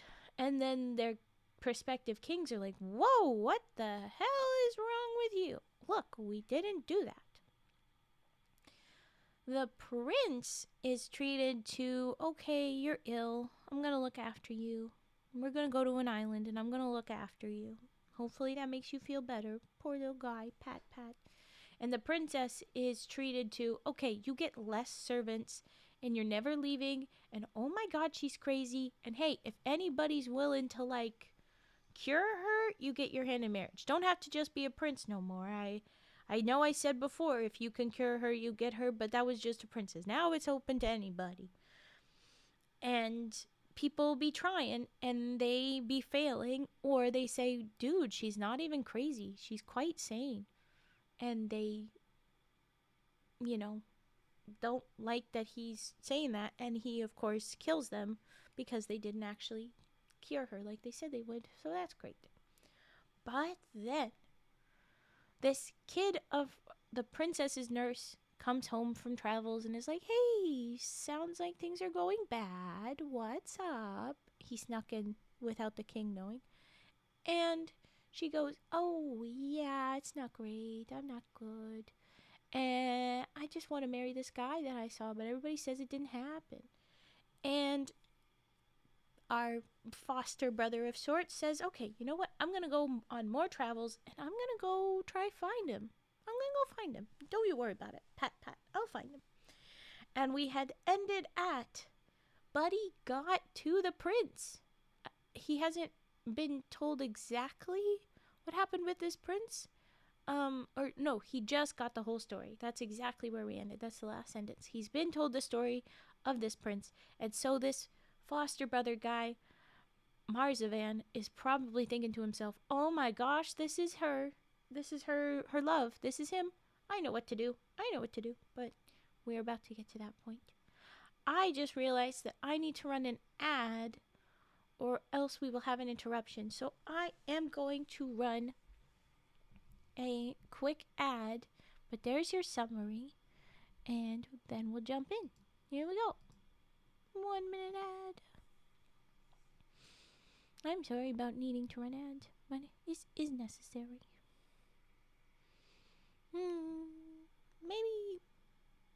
Maybe I do nap. No, I read. I'm awake. I'm not tiny. I'm not floating. I'm here. Okay. All right. Prince Camaralzaman, Princess Badoura, Marzavan, King Shazaman, other king we don't know name of. And I think the fairies are out of the question at this point. I don't think the fairies will come back, but I do miss Cash Cash. What a name. But alright. We're just wrapping up the ad. Okay. I guess I will read your trigger word at the next break. But here we go. Okay, we're back. He's been told, and he's about to have his response. Marzavan replied that if he knew what the illness was, he might possibly get the remedy, on which the vizier told him the whole story of Prince Camaralzaman. On hearing this, Marzavan rejoiced inwardly, for he felt sure that he had at last discovered the object of Princess Badoura's infatuation. However, he said nothing but begged to be allowed to see the prince. He's scheming. On entering... Cash, my yeah, it's the fun fairy. On entering the royal apartment, the first thing which struck him was the prince himself, who lay stretched out on his bed with eyes closed. The king sat near him, but without paying any regard to his presence, Marzavan exclaimed, "Heavens, what a striking likeness!" And indeed, there was a good deal of resemblance between the features of Camaralzaman and those of the Princess of China. They looked similar, or they just were both very pretty. Please don't tell me that they look similar. Why do they look similar? The one of them was given to the king via magic a little bit. Don't tell me that they stole a baby that's actually related to them. Please tell me that's not how. Please tell me that's not what happened. I would be very upset. Oh goodness. Okay, heavens, what a striking likeness, and I guess they look similar. Those words caused the prince to open his eyes with languid curiosity. And Marzavan seized this moment to pay him his compliments, contriving at the same time to express the condition of the Princess of China in terms unintelligible indeed to the Sultan and his vizier, which left the prince in no doubt that his visitor could give him some welcome information. So he just gave some very vague alludings to the princess, while he was also being like, wow, look at you, you're so pretty, probably is what he said, but he's giving him compliments of some sort. The prince begged his father to allow him the favor of a private interview with Marzavan, and the king was only too pleased to find his son taking an interest in anyone or anything. As soon as they were left alone, Marzavan told the prince the story of the Princess Badoura and her sufferings, adding, I am convinced that you alone can cure her, but before starting on so long a journey, you must be well and strong, so do your best to recover as quickly as may be. These words produced a great effect on the prince, who was so much cheered by the hopes held out that he had declared he felt able to get up and be dressed. The king was overjoyed at the result of Marzavan's interview and ordered the public rejoicings in honor of the prince's recovery. So supportive and caring about this mental health journey. Meanwhile, the other prince is like, shut up, get in the closet. Ah! Rude. Go to jail, you're crazy. Dad, oh, Dad. Anyway. Before long, the prince was quite restored to his original state of health, and as soon as he felt himself really strong, he took Marzavan aside and said, now is the time to perform your promise. I am so impatient to see my beloved princess once more that I am sure I shall fall ill again if we do not start soon. The one obstacle is my father's tender care of me, for as you may have noticed, he cannot bear me out of his sight.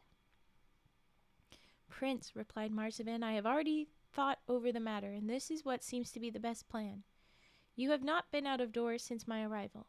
Ask the king's permission to go with me for 2 or 3 days hunting, and when he has given leave, order 2 good horses to be held ready for each of us. Leave all the rest to me.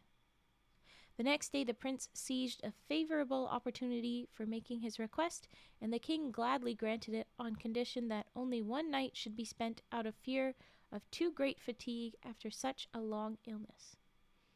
Next morning Prince Camaralzaman and Marzavan were off betimes, attended by 2 grooms leading the 2 extra horses.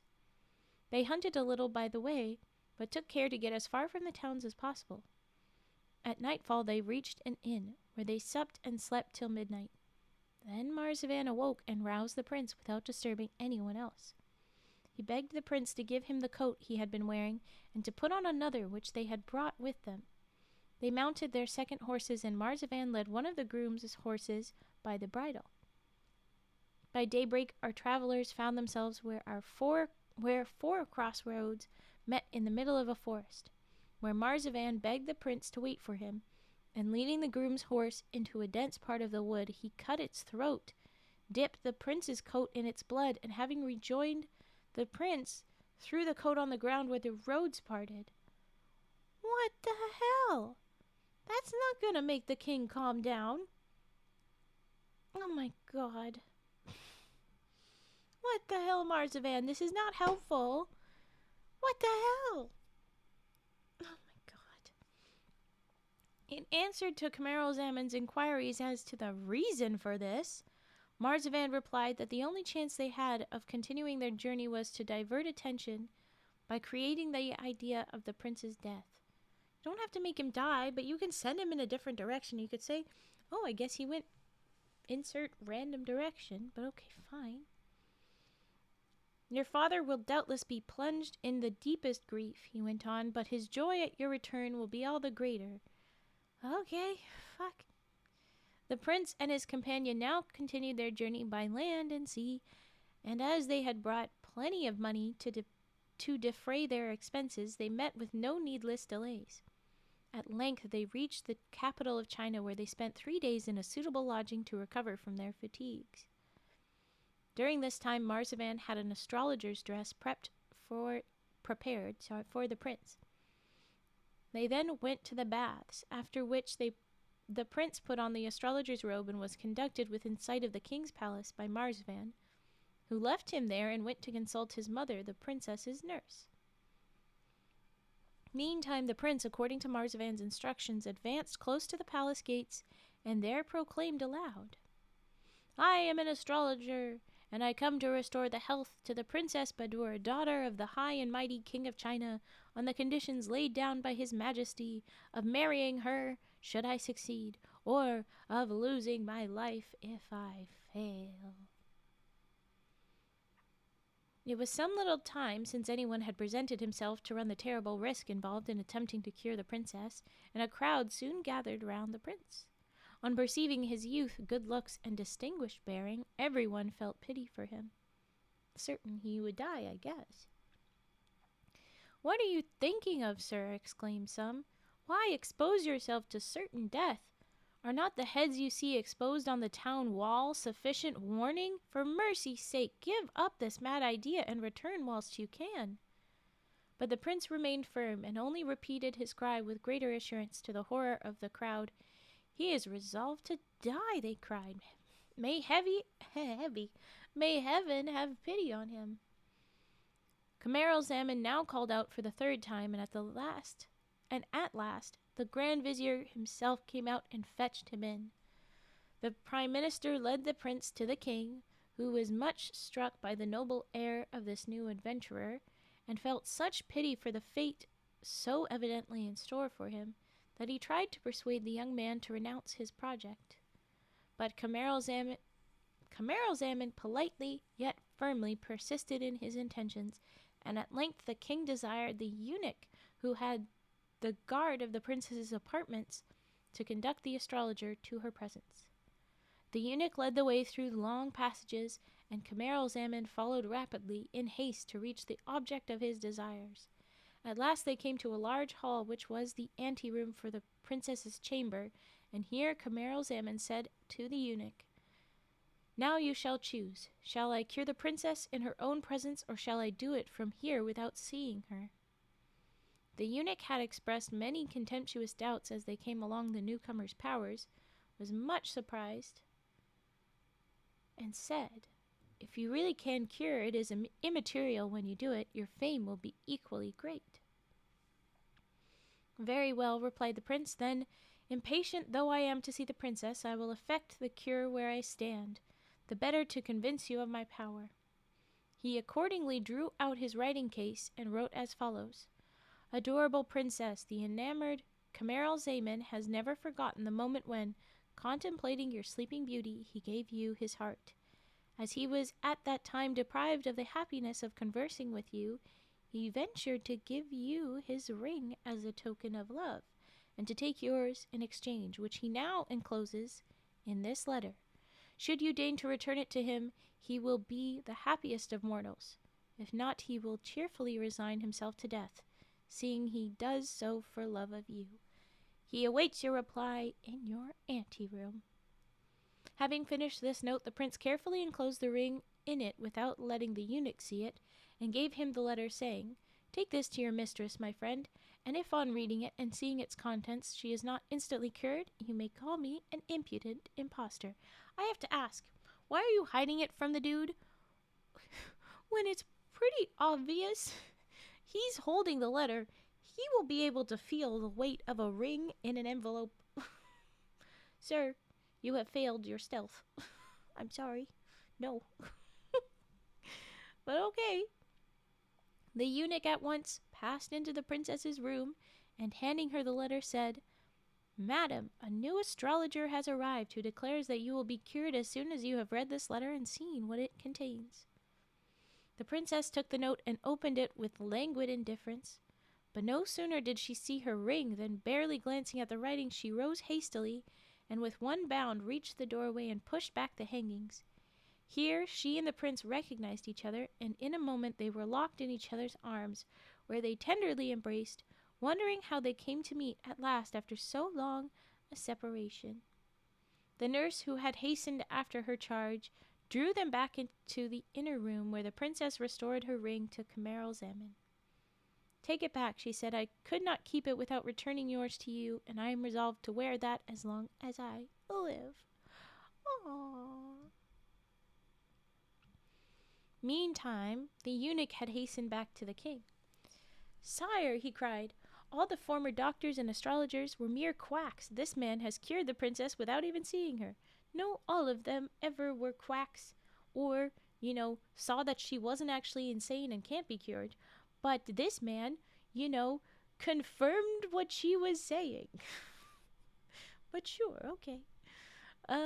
He then told all to the king, who, overjoyed, hastened to his doctor's apartment, where, after embracing her, he placed her hand in that of the prince, saying, "Happy stranger, I keep my promise and give you my daughter to be wife, be you who you may. But if I am not much mistaken, your condition is above what you appear to be." "Well, yes, sir, I'm actually kind of a prince that, she told you about before, you shithead." Anyway, the prince thanked the king in the warmest and most respectful terms, whatever, and added, "As regards my person, your majesty has rightly guessed that I am not an astrologer. It is but a disguise which I assumed in order to merit your illustrious alliance. I am myself a prince. My name is Camaralzaman, and my father is Shazaman. Anyway, king of the Isles of the Children of Caledon. That's it. Hi, Lahonk, you have returned. I assume then your drive was safe and good. Welcome in. Tells the eyes of King, the children of Galen, and yeah. He then told his whole history, including the extraordinary manner of his first seeing and loving the Princess Badoura. So we confirmed that she was not crazy. Fuck you, king. When he had finished, the king exclaimed, "So remarkable a story must not be lost to posterity. It shall be inscribed in the archives of my kingdom and published everywhere abroad." The wedding took place next day amidst the great pomp and rejoicings. Marzavan was not forgotten, but was given a lucrative post at court with a promise of further advancement. Oh, well, good. The prince and princess were now entirely happy, and months slipped by unconsciously in the enjoyment of each other's society. Well, which kingdom did they live in is what I'm curious about. One night, however, Prince Camaralzaman dreamt that he saw his father lying at the point of death. Oh, yeah, so he's still with the other one. Yeah, we better go back and show him, "Dad, I'm not dead," before he dies. Okay, lying at the point of death and saying, "Alas, my son whom I love so dearly has deserted me and is now causing my death." King, sir, I thought you thought your son was dead. Why are you blaming him for your death? Oh my gosh. Okay. The prince woke with such a groan as to startle the princess, who asked what was the matter. "Ah," cried the prince, "at this very moment my father is perhaps no more," and he told his dream. The princess said but little at the time, but next morning she went to the king and, kissing his hand, said, "I have a favor to ask of your majesty, and I beg you to believe that it is in no way prompted by my husband."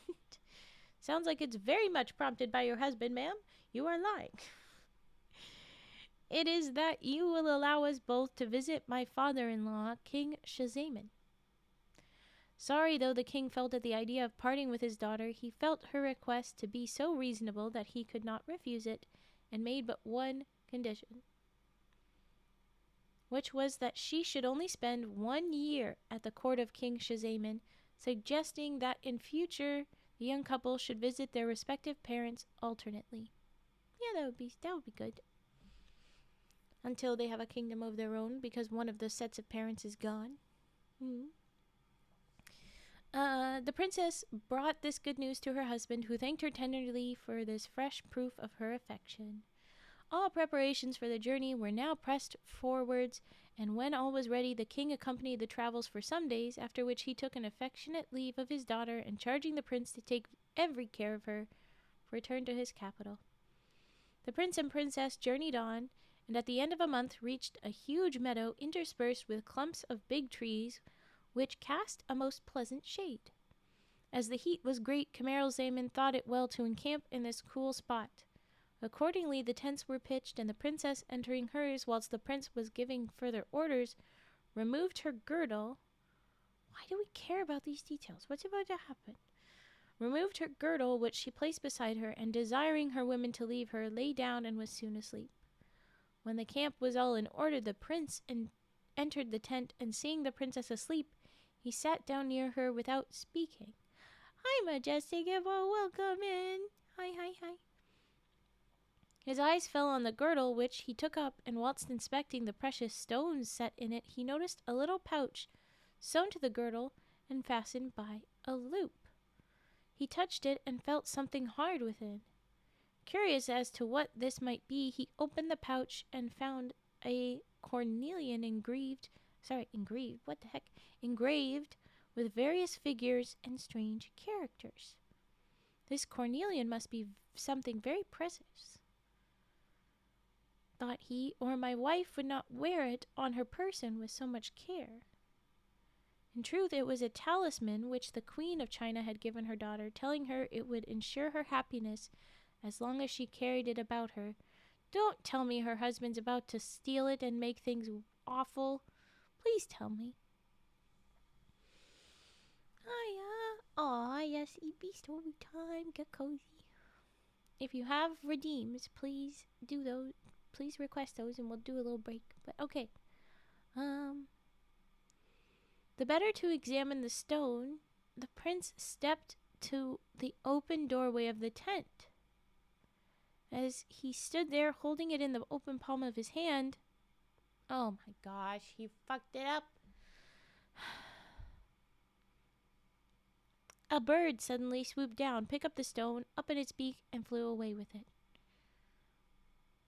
Really? In the short time that you're holding it in your hand, a bird's like, mine? Fuck. Okay. Imagine the prince's dismay at losing a thing by which his wife evidently set such store. The bird, having secured its prey, flew off some yards and alighted on the ground, holding the talisman in its beak. Prince Camaralzaman advanced. Oh no, he's gonna go off on a wild bird chase. Oh no. Prince advanced, hoping the bird wouldn't drop it, but as soon as he approached, the thief fluttered on a little, hoping that the bird would drop it, and then it fluttered on a little further still. He continued his pursuit till the bird suddenly swallowed the stone and took larger flight than before. The prince then hoped to kill it with a stone, but the more hotly he pursued, the further flew the bird.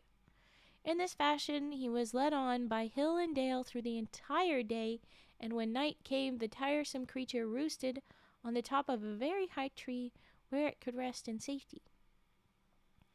The prince, in despair at all his useless trouble, began to think whether he had better return to the camp.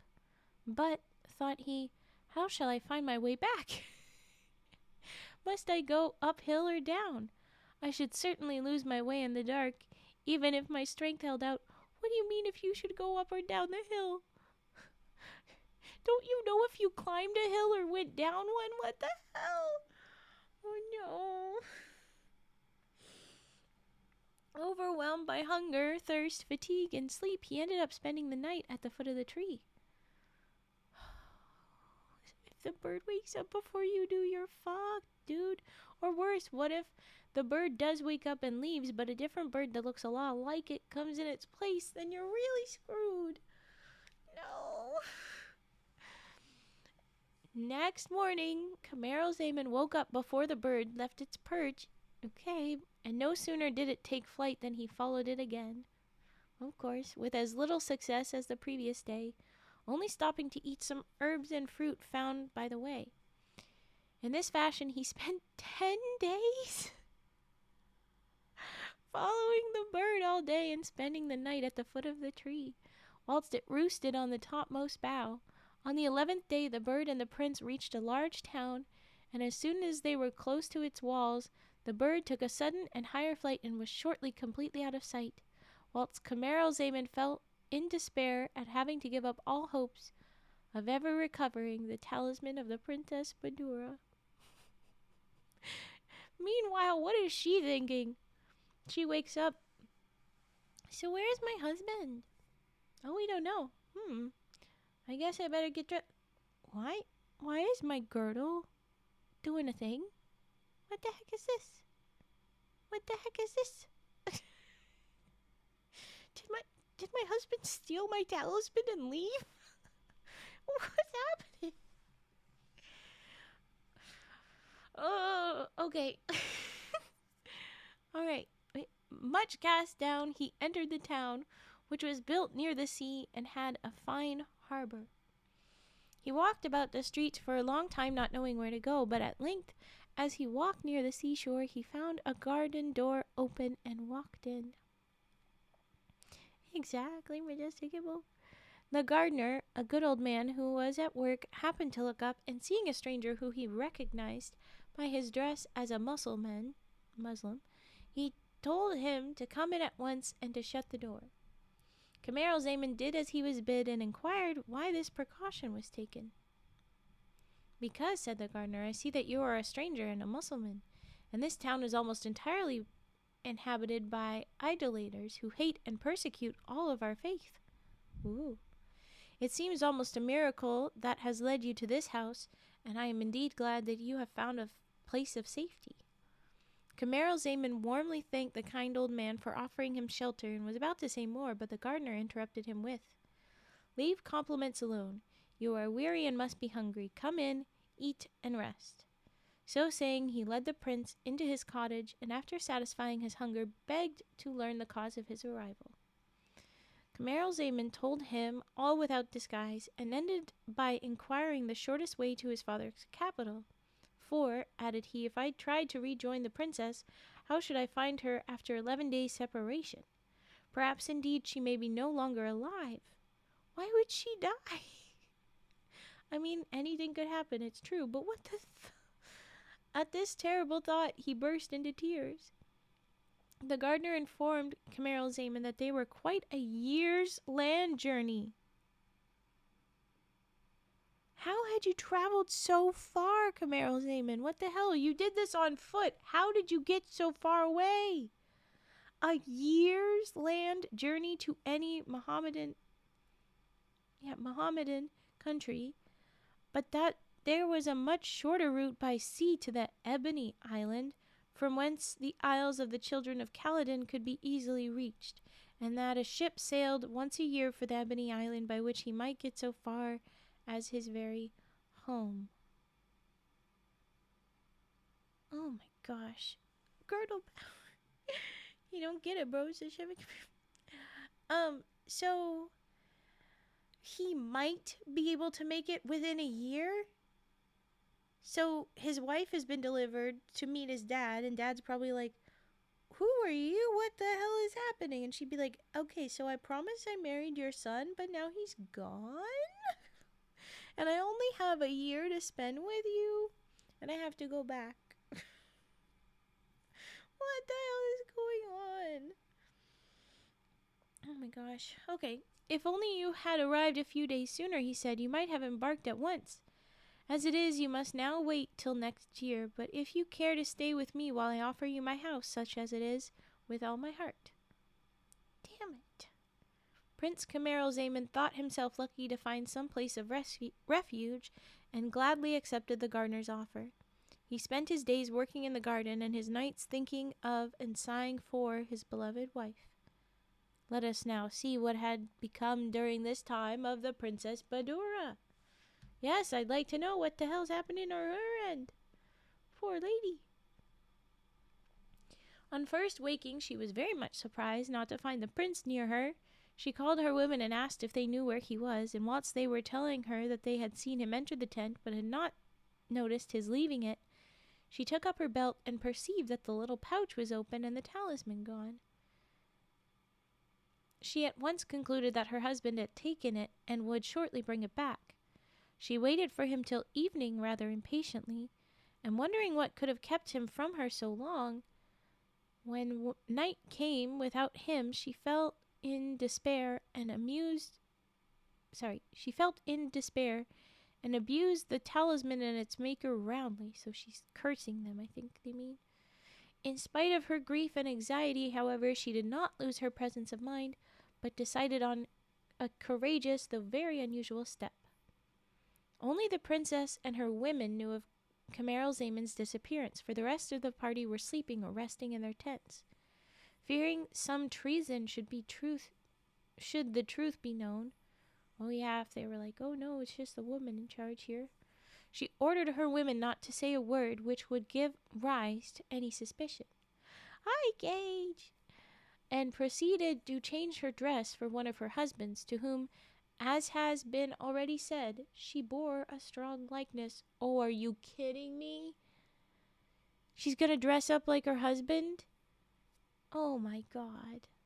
Oh my god. Okay, Gage, no worries, no worries. She's gonna be pretending to be her husband. Okay, fine. In this disguise, she looked so like the prince that when she gave orders next morning to break up the camp and continue the journey, no one suspected the change. She made one of her women enter her litter, while she herself mounted on horseback, and the march began. So she's had one of her women pretend to be her, and she's pretending to be her husband, and they're gonna keep going. Fine. After a protracted journey by land and sea, the princess, still under the name and disguise of Prince Camaralzaman, arrived at the capital of the Ebony Island, whose king was named Armanos. No sooner did the king hear that the ship, which was just in port, had on board the son of his old friend and ally than he hurried to meet the supposed prince, and had him and his retinue brought to the palace, where they were lodged and entertained sumptuously. This story likes that word. That's the second time. After 3 days, finding that his guests, to whom he had taken a great fancy, talked of continuing his journey, King Armanos said to him, Prince, I am now an old man, and unfortunately I have no son to whom to leave my kingdom. It has pleased heaven to give me only one daughter, who possesses such great beauty and charm that I could only give her to a prince as highly born and as accomplished as yourself. Instead, therefore, of returning to your own country, take my daughter and my crown and stay with us. I shall feel that I have a worthy successor and shall cheerfully retire from the fatigues of government. So he's just been given a second wife, but the thing is, it's not actually him, it's the first wife, so this is a problem. The king's offer was naturally rather embarrassing to the Princess Badoura.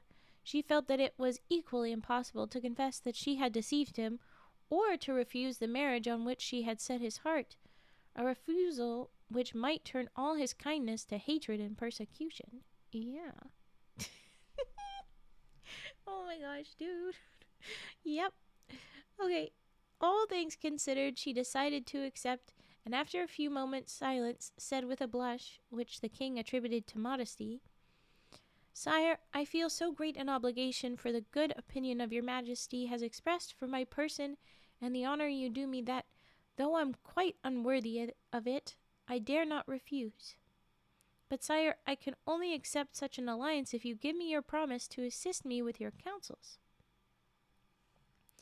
The marriage being thus arranged, the ceremony was fixed for the following day, and the princess employed the intervening time in informing the officers of her suite of what had happened, assuring them that the Princess Badoura had given her full consent to the marriage. Yeah, I'm sure she did. That's exactly what's happening right now. She also told her women and bade them keep her secret well. King Armanos, I think she means her own women, not the new wife's women, just gonna say, because we haven't met that person yet, but alright. King Armanos, delighted with the success of his plans, lost no time in assembling his court and council, to whom he presented his successor, and placing his future son-in-law on the throne, made everyone do homage and take oaths of allegiance to the new king. So congrats, princess, you're a king. And congrats, true Prince Camaralzaman, your wife now has a wife, and you are married to a king. Whee! Yay! Here we go. At night, the whole town was filled with rejoicings, and with much pomp, the princess Hyatelnephus this was the name of the king's daughter, was conducted to the palace of the Princess Badoura. Now, Badoura had thought much of the difficulties of her first interview with King Armanos' daughter, and she felt the only thing to do was at once to take her into her confidence. So we're gonna have to be honest right now. We're not gonna pull this off with secrecy, my guys. Accordingly, as soon as they were alone, she took Hayatelnefus by the hand and said, "Princess, I have a secret to tell you, and must throw myself on your mercy.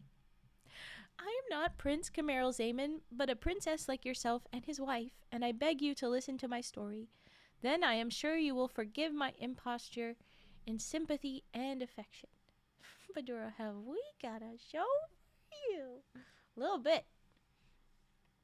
Okay, so please, then I'm sure you will forgive me and in consideration of my sufferings.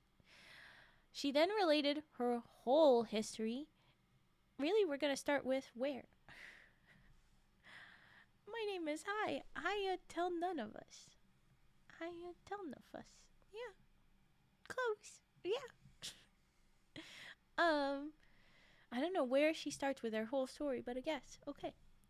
And at its close, Hayatelnefus embraced her warmly and assured her of her entire sympathy and affection. The two princesses now planned out their future action and agreed to combine to keep up the deception and to let Badoura continue to play a man's part until such time as there might be news of the real Camaralzaman. Whilst things were passing in the Ebony Island, Prince Camaralzaman continued to find shelter in the gardener's cottage in the town of the Idolaters. Early one morning, the gardener said to the prince, "Today is a public holiday, and the people of the town not only do not work themselves, but forbid others to do so. You had better therefore take a good rest while I go to see some friends, and as the time is near for the arrival of the ship of which I told you, I will make inquiries about it and try to bespeak a passage for you." He then put on his best clothes and went out, leaving the prince, who strolled into the garden and was soon lost in thoughts of his dear wife and their sad separation. Oh. Ooh, okay, rage puffing tune. No. Nom noms. I've never seen a Doro walk. God, that is not what I thought it would look like. Oh my gosh. Okay, we'll do a break very soon. Where was I? He's sad about his wife, yes. As he walked up and down, he was suddenly disturbed in his reverie by the noise of two large birds were making in a tree. Oh, the birds are fighting up in the tree. What's going on? Camaralzaman stood still and looked up and saw that the birds were fighting so savagely with beaks and claws that before long one fell dead to the ground. Whilst the conqueror spread his wings and flew away, almost immediately two other larger birds, who had been watching the duel, flew up and alighted, one at the head of the other, at the feet of the dead bird. They stood there some time, sadly shaking their heads, and then dug up a grave with their claws, in which they buried him. As soon as they had filled in the grave, the two flew off, and ere long returned, bringing with them the murderer, whom they held, one by a wing and one the other by a leg. It's bird court. Oh my gosh. It's bird court. Okay, so they held him by leg and wing with their beaks, screaming and struggling with rage and terror. But they held tight, and having brought him to his victim's grave, they proceeded to kill him. After which they tore open his body, scattered the inside, and once more flew away. So they dug a grave, but they didn't put nobody in it. What the hell is going on right now? Yes, I have the door. Yes. Throw the burb. No. The prince, who had watched the entire scene with much interest, I would too, drew near the spot where it happened, and glancing at the dead bird, he noticed something red lying near, which had evidently fallen off its inside. I would have hoped that the thing was not red so that it makes it easier to find this talisman, but this has got to be the talisman. Sillies. I'm gonna head back to work in a minute. Okay. Take care, Cage. We will see you another time. Stay hydrated. Yes, I should also hydrate. And have a good time at work. I wish you good work. Okay.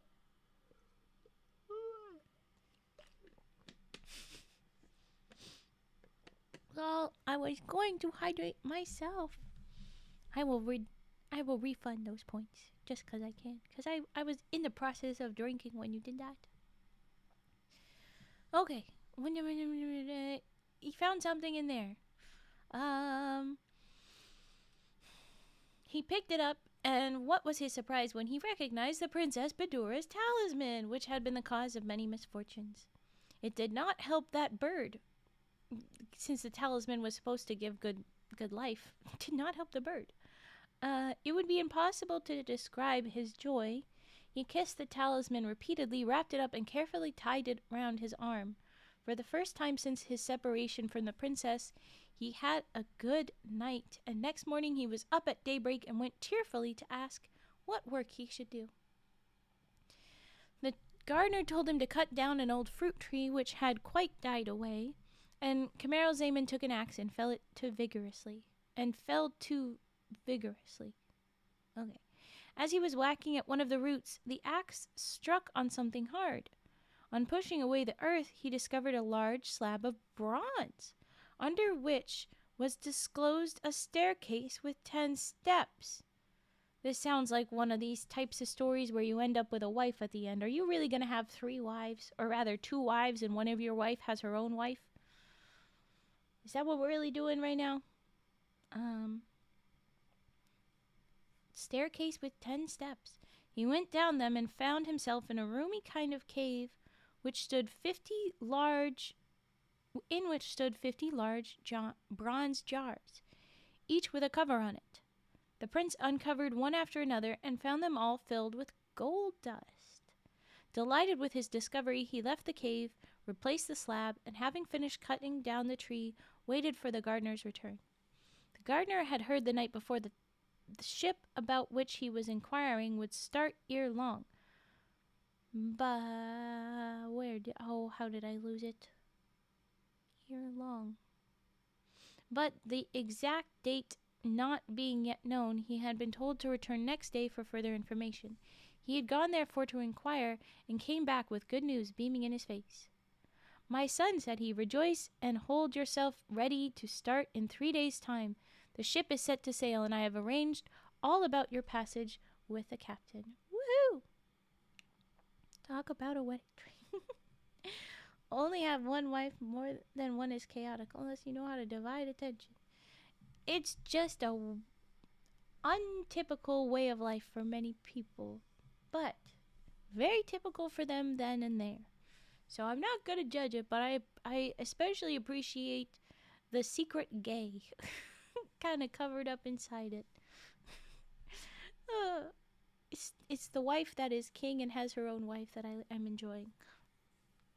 Sounds difficult. For some people, it's easier. I cannot, well, what is it? Speak on the matter personally. There you go.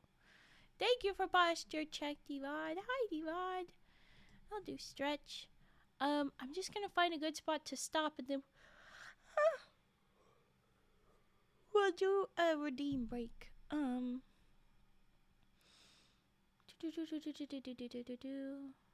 3 days' time, all about your passage. "You could not bring me better news," replied Camaralzaman, "and in return I have something pleasant to tell you. Follow me and see the good fortune which has befallen you."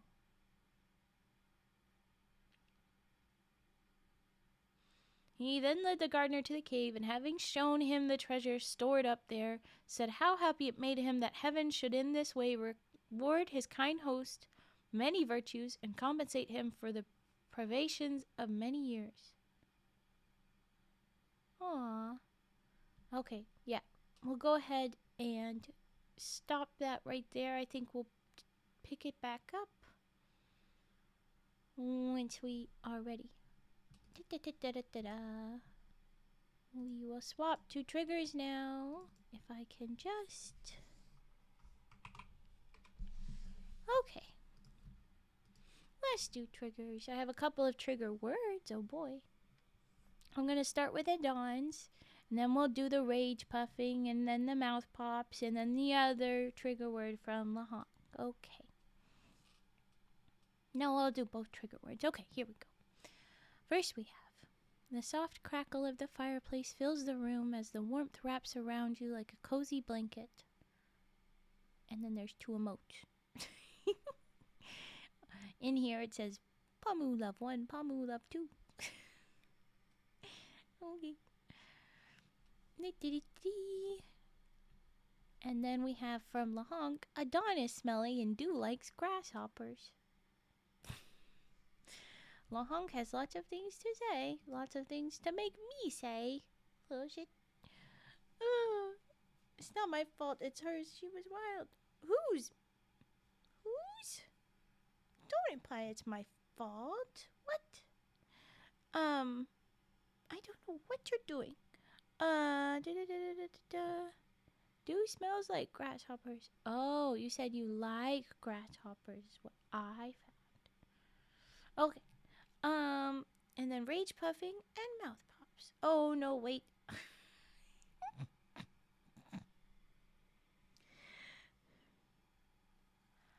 Lahonk's mother was a hamster and his father smelt of elderberries. I like the reference always. Thank you.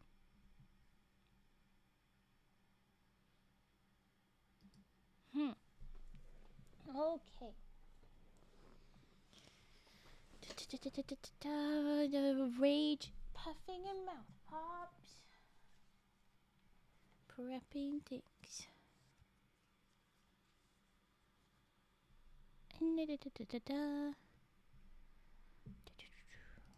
Rage puffing time and Okay.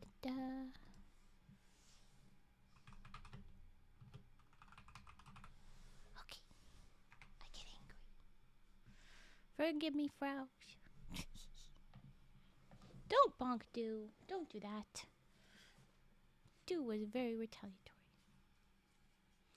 Okay.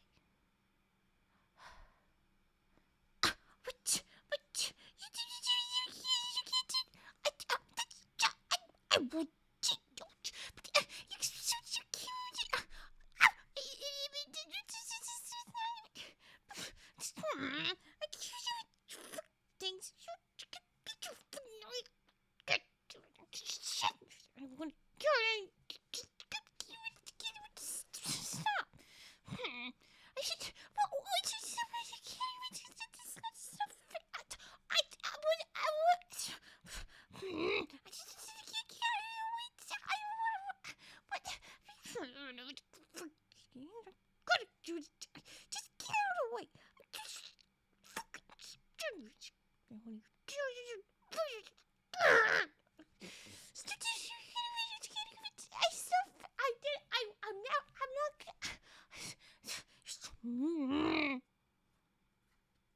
There you go. We have a very intense rage puffing. More words this time. Alright, we're gonna do mouth pops next.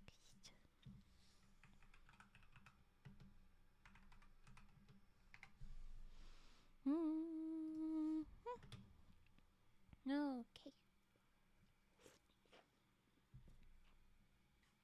Alright. Here we go.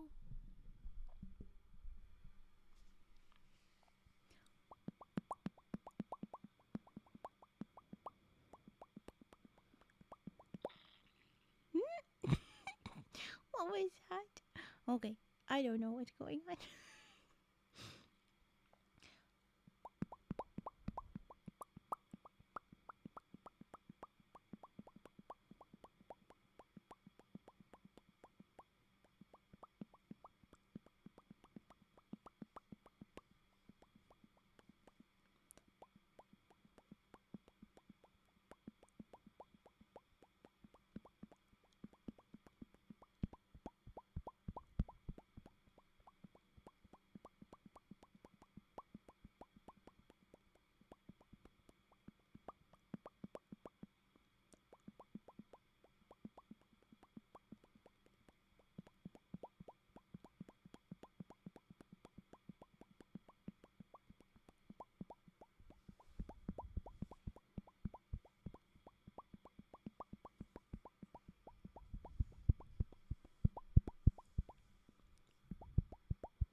There was our mouth pops.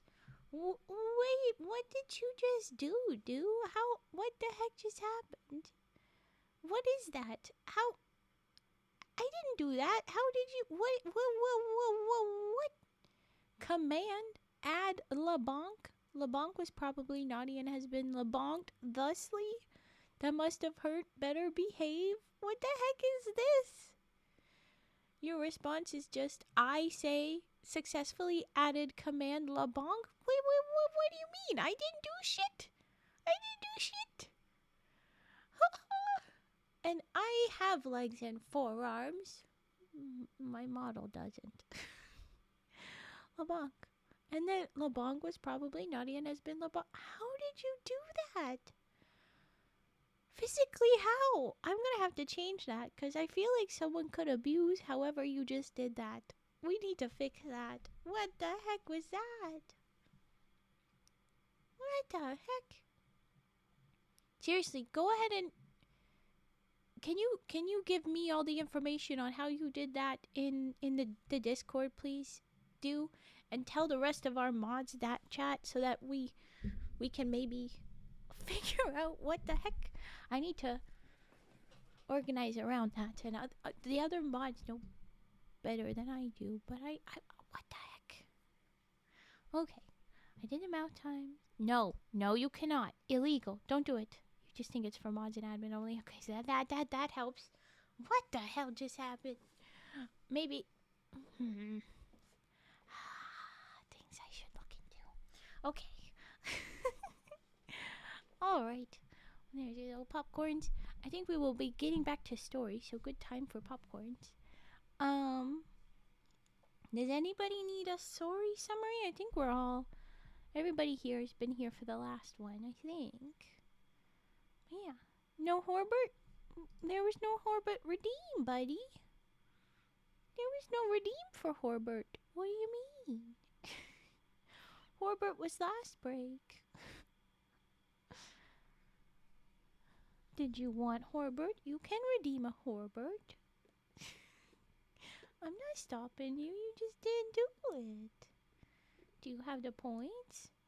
It is not Horbert Reads.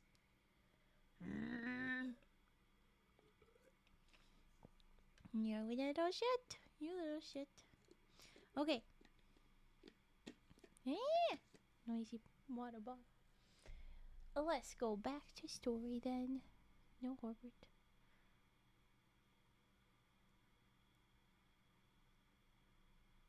What the hell does that mean?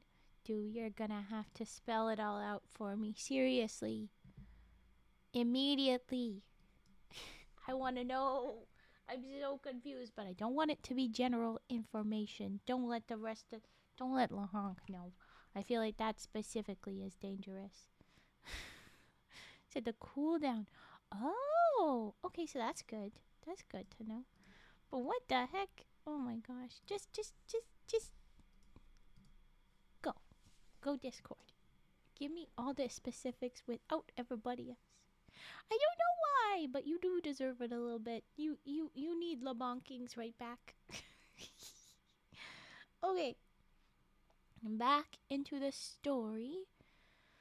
He led the gardener to the cave, and having shown him the treasure stored up there, said how happy it made him that heaven should in this way reward his kind host's many virtues and compensate him for the privations of many years.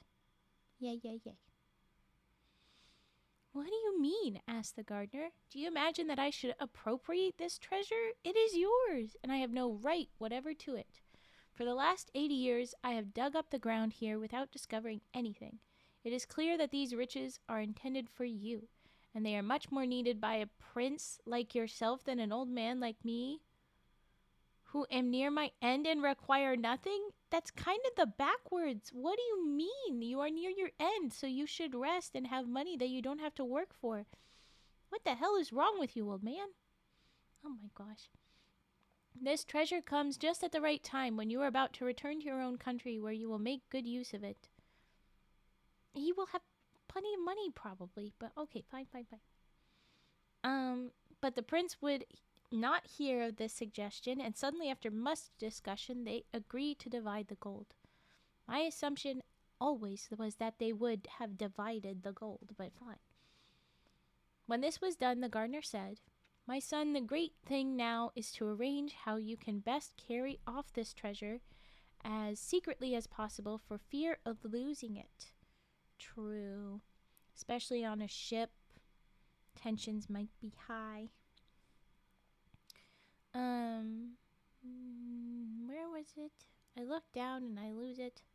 Fear of losing it. There are no olives in the Ebony Island, and those imported from here fetch a high price. As you know, I have a good stock of the olives which grew in this garden. Now you must take 50 jars, fill each half full of gold dust, and then fill them up with the olives. We will then have them taken on board your ship when you embark. The prince took this advice and spent the rest of the day filling the 50 jars, and fearing lest the precious talisman might slip from his arm and be lost again, he took the precaution of putting it in one of the jars. Oh no, that's gonna be difficult to find, buddy. On which he made a mark so as to be able to recognize it. When night came, the jars were all ready, and the prince and his host went to bed. Someone's going to eat the olives, and the talisman is going to be inside the olives. They're going to eat it, or the ship's going to crash, and everything's going to sink to the bottom of the sea. Don't put a talisman in an olive jar. There's a big, big jar thing that holds all the gold dust. Oh my gosh. Okay, fine. Okay. Whether in consequence of his great age or the fatigues and excitement... What? Oh no. Or fatigues and excitement of the previous day, I do not know, but the gardeners passed a very bad night. He was worse next day, and by the morning the third day was dangerously ill. At daybreak, the ship's captain and some of his soldiers knocked at the garden door and asked for the passenger who was to embark. "I am he," said Camaralzaman, who had opened the door. "The gardener who took my passage is ill and cannot see you, but please come in and take these jars of olives and my bag. I will follow as soon as I have taken leave of him." I'm very nervous about this. The sailors did as he asked, and the captain, before leaving, charged Camaralzaman to lose no time, as the wind was fair, and he wished to set sail at once. As soon as they were gone, the prince returned to the cottage to bid farewell to his old friend, and to thank him once more for all his kindness. But the old man was at his last gasp.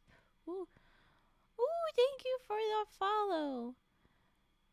Oh no, I have to say this. Thank you for the follow, DeLongest Dick. Thank you. Welcome in. We're gonna give you a little dancey welcome in, because that's our little welcoming committee. Everybody dances.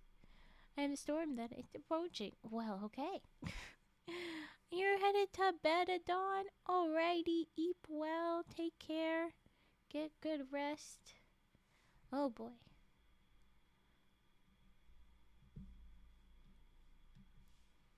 Nice to meet you.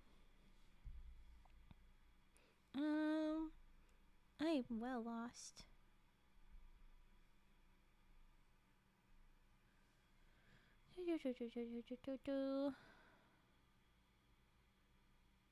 Said to help him. He asked the captain before leaving, charged Camaralzaman to lose no time, as the wind was fair and he wished to set sail at once. That's what it was. We gotta hurry, dude. Don't take too long saying goodbyes. Camaralzaman. As soon as they were gone, the prince returned to the cottage and bid farewell to his old friend, and to thank him once more for all his kindness. But the old man was at his last gasp, and barely murmured his confession of faith when he expired.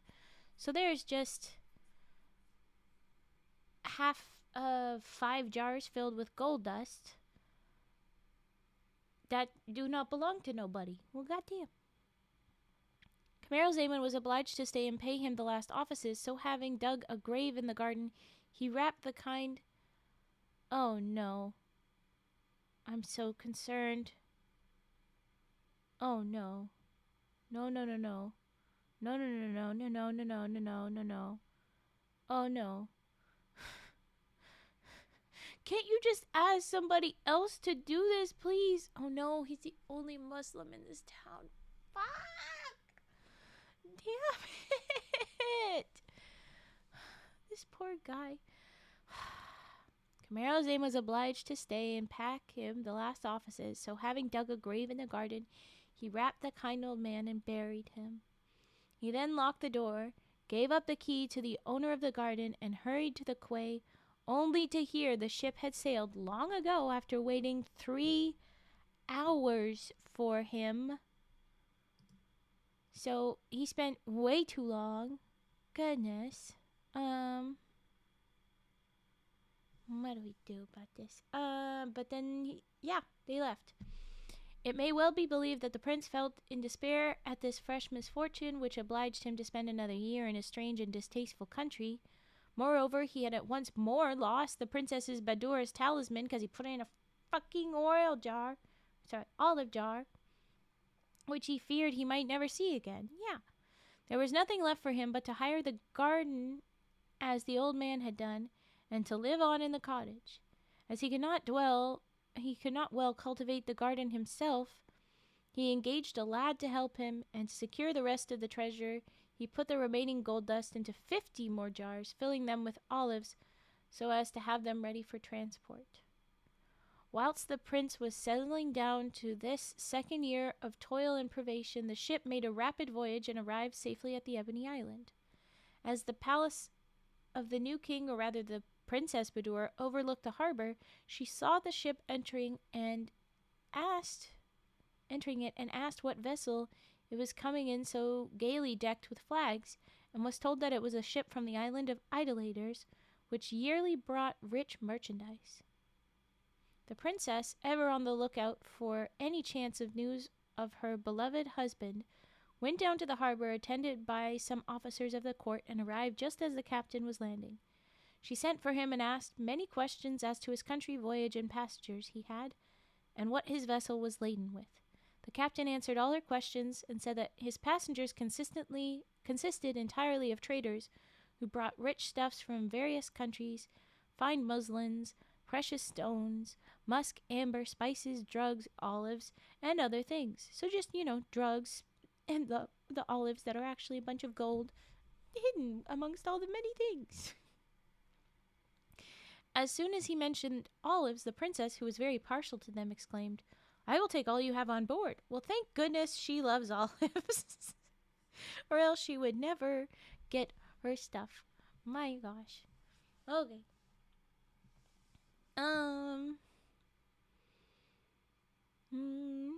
Wait, I giggle and I lose it. Oh, yes. "I will take all you have on board, have them unloaded, and we will make our bargain at once, and tell the other merchants to let me see all their best wares before showing them to other people."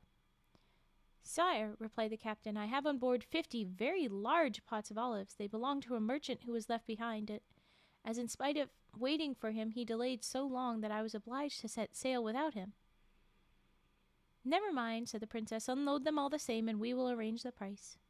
The captain accordingly sent his boat off to the ship, and it soon returned laden with the 50 pots of olives. The princess asked what they might be worth. "Sire," replied the captain, "the merchant is very poor. Your majesty will not overpay him if you give him 1,000 pieces of silver." "In order to satisfy him, and as he is so poor," said the princess, "I will order 1,000 pieces of gold to be given you, which you will be sure to remit to him." I get the feeling they may or may not give him the proper payment once they eventually see him again. But we'll see. So saying, she gave orders for the payment and returned to the palace, having the jars carried before her. When evening came, the Princess Badoura retired to the inner part of the palace, and going to the apartments of the Princess, I forgot your name again. Hayatelnefus. There you go. That's the pronunciation. We gotta take a second. It's just a lot of consonants, okay? As well as 3 vowels in a row. Hayatelnefus. She had the 50 jars of olives brought to her. She opened one to let her friend taste the olives and to taste them herself. But great was her surprise when, on pouring some to a dish, she found them all powdered with gold dust. "What an adventure! How extraordinary!" she cried. "What an adventure!" Then she had the other jars opened and was more and more surprised to find the olives in each jar mixed with gold dust. They couldn't have separated that. You couldn't have added like our time would be probably some cardboard, but you couldn't have put something between the two so it was a little less likely? No? Okay, fine. But when at length her talisman was discovered in one of the jars, her emotion was so great that she fainted away. The princess, Hyatelnephus, and her women hastened to restore her, and as soon as she recovered consciousness, she covered the precious talisman with kisses. Then, dismissing the attendant, she said to her friend, "You will have guessed, my dear, that it was the sight of this talisman which had moved me so deeply. This was the cause of my separation from my dear husband, and now I am convinced it will be the means of our reunion." As soon as it was light next day, the Princess Badoura sent for the captain and made further inquiries about the merchant who owned the olive jars she had bought. In reply, the captain told her all he knew of the place where the young man lived, and now, after engaging his passage, he came to be left behind, and how, after engaging his passage, he had been left behind. "If that is the case," said the princess, "you must set sail at once and go back for him. He is a debtor of mine and must be brought here at once, or I will confiscate all your merchandise. I shall now give you orders to have all the warehouses where your cargo is placed under the royal seal, and they will only be opened when you have brought me the man I ask for. Go at once and obey my orders." The captain had no choice but to do as he was bid, so hastily provisioning his ship, he started that same evening on his return voyage. When, after a rapid passage, he gained sight of the island of Idolaters, he judged it better not to enter the harbor, but casting anchor at some distance, he embarked at night in a small boat with 6 active sailors and landed near Camaralzaman's cottage. The prince was not asleep, and as he lay awake, moaning over all the sad events which had separated him from his wife, he thought he heard a knock at the garden door. He went to open it and was immediately seized by the captain and sailors, who, without a word of explanation, forcibly bore him off to the boat, which took them back to the ship without loss of time. So we've lost a good deal of the gold dust at the little garden house there, but okay. No sooner were they on board than they weighed anchor and set sail. Camaralzaman, who had kept silence until then, now asked the captain, whom he had recognized, the reason for this abduction.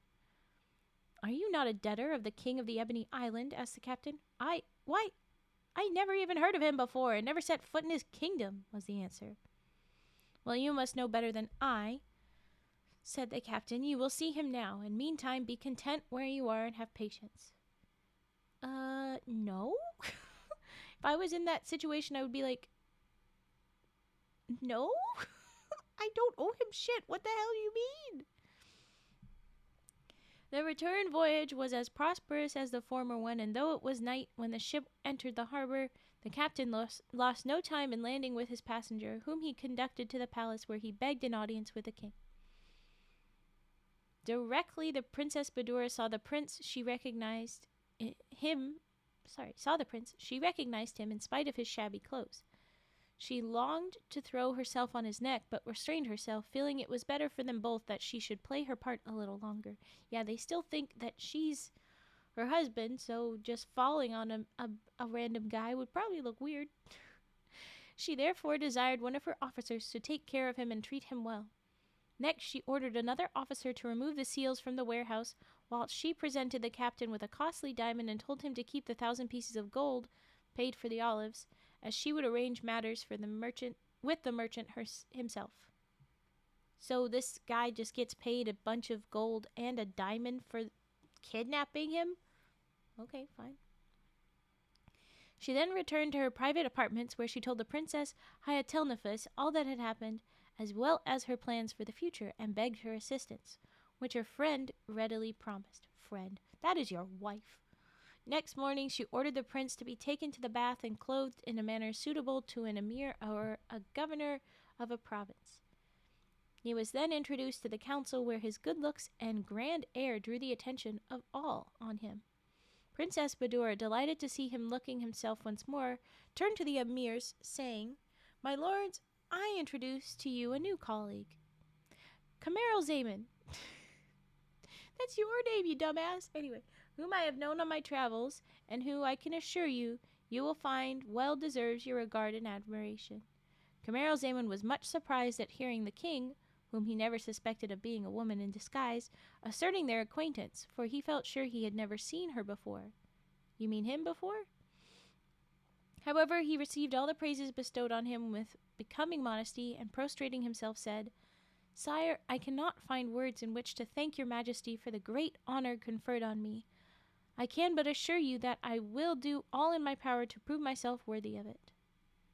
On leaving the council, the prince was conducted to a splendid house which had been prepared for him, where he found a full establishment of well-filled stables at his orders. On entering his study, his steward presented him with a coffer filled with gold pieces for his current expenses. He felt more and more puzzled by such good fortune, and little guessed that the Princess of China was the cause of it. Why did we not take him in and then arrange for a meeting privately? Like, why is this the way we are doing this? Can we not figure out a different way to get alone already? Just get this sorted. Damn it. After a few days, the Princess Badoura promoted Camaralzaman to the post of Grand Treasurer, an office which he filled with so much integrity and benevolence as to win universal esteem. How long was he in the office before we get why are you taking so long? He would now have thought himself the happiest of men had it not been for that separation which he never ceased to bewail. He had no clue to the mystery of his present position, for the princess, out of compliment to the old king, had taken his name. Oh, okay, and so no wonder nobody was confused with Camaralzaman. Does no one remember that she only did this recently? Like, she's new. This is the new King Armanos, but, like, people ought to still remember. It's only been a year. It's only been a year since you were Camaralzaman also. Anyway, she had taken his name and was generally known as King Armanos the Younger, few people remembering that on her first arrival she went by another name. Yeah, sure. At length the princess felt that the time had come to put an end to her own and the prince's suspense, and having arranged all her plans with the Princess Hyatelnephus, she informed Camaralzaman that she wished his advice on some important business, and to avoid being disturbed, desired him to come to the palace that evening. Finally, the prince was punctual, and was received in the private apartment. When having ordered her attendants to withdraw, the princess took from a small box the talisman, and handing it to Camaralzaman, said, Not long ago, an astrologer gave me this talisman. As you are universally well informed, you can perhaps tell me what is its use. Camaralzaman took the talisman, and holding it to the light, cried with surprise, Sire, you asked me the use of this talisman. Alas, hitherto it has been only a source of misfortune to me, being the cause of my separation from the one I love best on earth. The story is so sad and strange that I am sure your majesty will be touched if you will permit me to tell it you. I will hear it some other time, replied the princess. She's like, no, we don't need to waste time with any more with that. Meanwhile, I fancy it is not quite unknown to me. Wait here for me, I will return shortly. So saying, she retired to another room where she hastily changed her masculine attire for that of a woman, and after putting on the girdle she wore the day they parted, returned to Camaralzaman. The prince recognized her at once, and embracing her with the utmost tenderness, cried, Ah, how can I thank the king for this delightful surprise? Oh, you dum-dum. Do not expect to ever see the king again, said the princess, as she wiped the tears of joy from her eyes. In me you see the king. Let us sit down, and I will tell you all about it. She then gave a full account of all her adventures since their parting, and dwelt much on the charms and noble disposition of the Princess Hyatelnephus. Ooh, she's so lovely. To whose friendly assistance she owed so much. When she had done, she asked to hear the prince's story, and in this manner they spent most of the night. Next morning, the princess resumed her woman's clothes, and as soon as she was ready, she desired the chief eunuch to beg King Armanos to come to her apartments. When the king arrived, great was his surprise at finding a strange lady in the company of the grand treasurer, who had no actual right to enter the private apartment. What?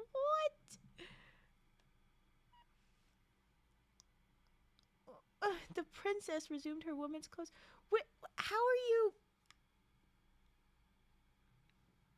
Do you mean Hyatelnephus princess asked for this? You guys are getting disorganized with the princess.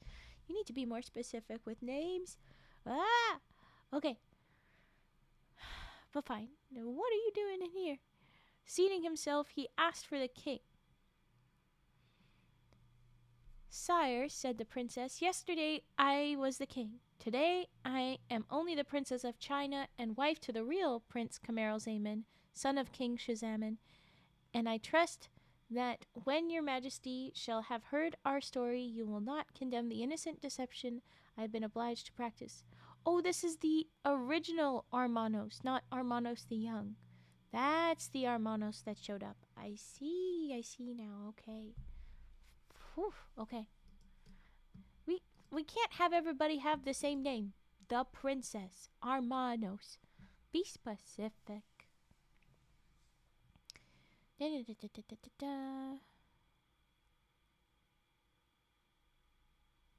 The king consented to listen, and did so with marked surprise. At the close of her narrative, the princess said, Sire, as our religion allows a man to have more than one wife, I would beg your majesty to give your daughter, the princess Hyatelnephus, in marriage to Prince Camaralzaman. I gladly yield to her the precedence and title of queen in recognition of the debt of gratitude which I owe her. No, lady, you are king. That is your wife. Too late. This is not Camaralzaman's wife. That's your wife. God damn. Okay, fine. Where did you get these frogs? Stop stealing people's frogs. What the heck, Mick? Hi, Mick. How goes? We're just finishing this story. I beg your majesty and give it to her. I gladly yield to her the precedence of queen in recognition of the debt of gratitude I owe her. King Armanos heard the princess with surprise and admiration. Then, turning to Camaralzaman, said, My son, as your wife, the Princess Badoura, whom I have hitherto looked on as my son-in-law, consents to share your hand and affections with my daughter. I have only to ask if this marriage is agreeable to you, and if you will consent to accept the crown which the Princess Badoura deserves to wear all her life, but which she prefers to resign for love of you. She doesn't need to resign. She could be the king. Anyway, Sire, replied Camaralzaman, I can refuse your majesty nothing. Accordingly, Camaralzaman was duly proclaimed king, and as duly married with all the pomp to the Princess Hyatelnephus, with whose beauty, talents, and affections he had every reason to be pleased. The two queens lived in true sisterly harmony together, and after a time each presented King Camaralzaman with a son, whose births were celebrated throughout the kingdom with the utmost rejoicing. Yay. Don't you dare take frogs. I don't trust any of you with the frickin' frogs. Ugh. Oh my goodness. Ugh. But that's the end. I wish it was more gay. They had a chance to just be like, and now, gender roles be damned. Let's go for it. But they didn't. Oh well. That one was certainly better than the last one still. Let's see. Am I up for our next story, or is it going to be too long? Oh, it's a debatable length. I think it is too long.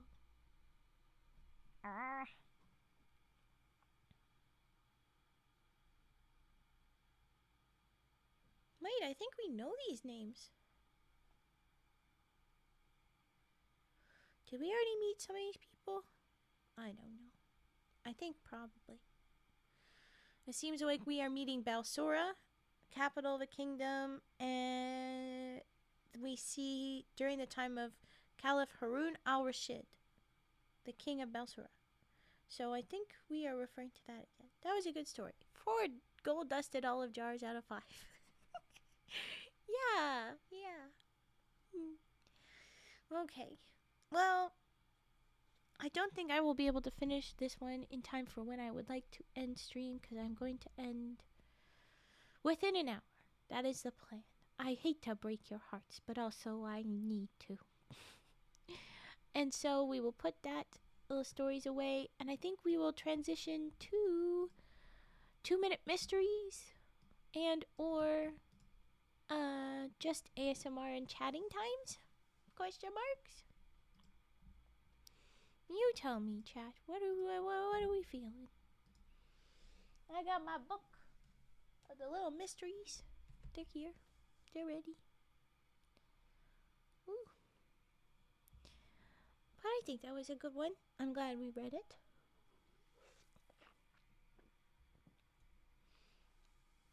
I think I should try and skim back over some of the other ones from this book of stories so that I can try and remember which one is Al-Rashid, because I know we've met that one. I should check what stories included him so far, because I know we know him. It'll be important to figure it out. Yeah, let's see if we've encountered them before. Yeah, I think so. So I need to remember that before we do Folktales again. But I think that'll be a good idea. Good plan. Alright. Let's get started with 2-minute mysteries. I want to start with 2-minute mysteries. I've decided. We'll at least do a couple of these. And if you don't like them, or I decide I really am too tired to even go the full hour more, then maybe we'll try do something else or wrap up. But we'll get started as usual with our 2-minute mysteries. Ooh, I should put up the little trigger warning for these guys. I will read the stories once through out loud. I will read the answer in my head, and then I will read it again, trying to make sure I emphasize what they say is the answer. I'll call it out if it's some nonsense that we wouldn't know, because these are all written in the early 70s. But warning, it is usually fiddly bullshit. As I say, the answer is always very particular, and they are often good at throwing in misdirections. So prepare yourselves. Get your little notepads out. Let's get this. It is the case of the fatal slip. So fatal.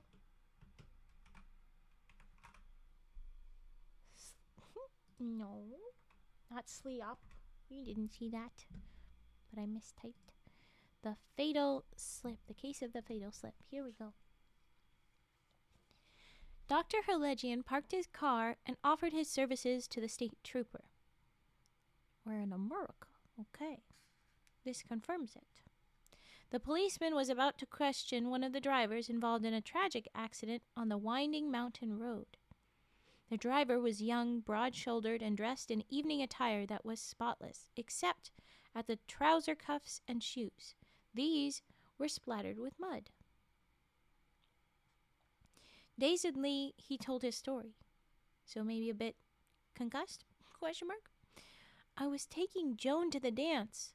That other car crossed the center line, forcing me wide. The road is slippery from the rain this morning, and I skidded off the embankment.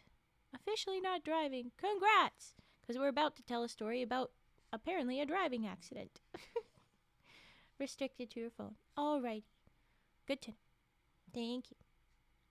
The other car crossed the center line, forcing me wide. The road is slippery from the rain this morning, and I skidded off the embankment.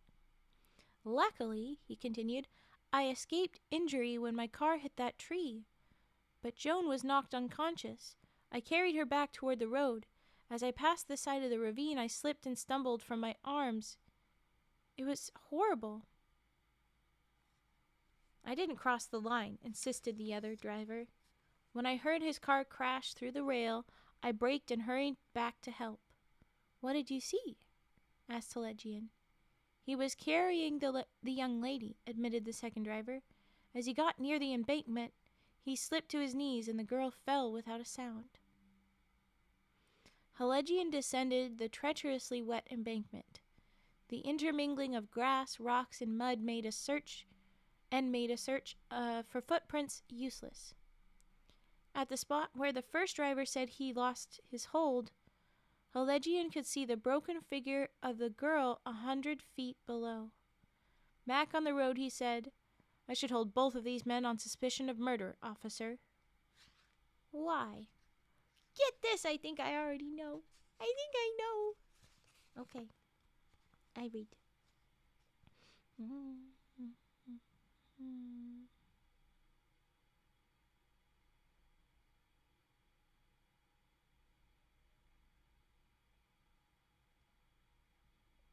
Yeah. Yeah. I nailed it.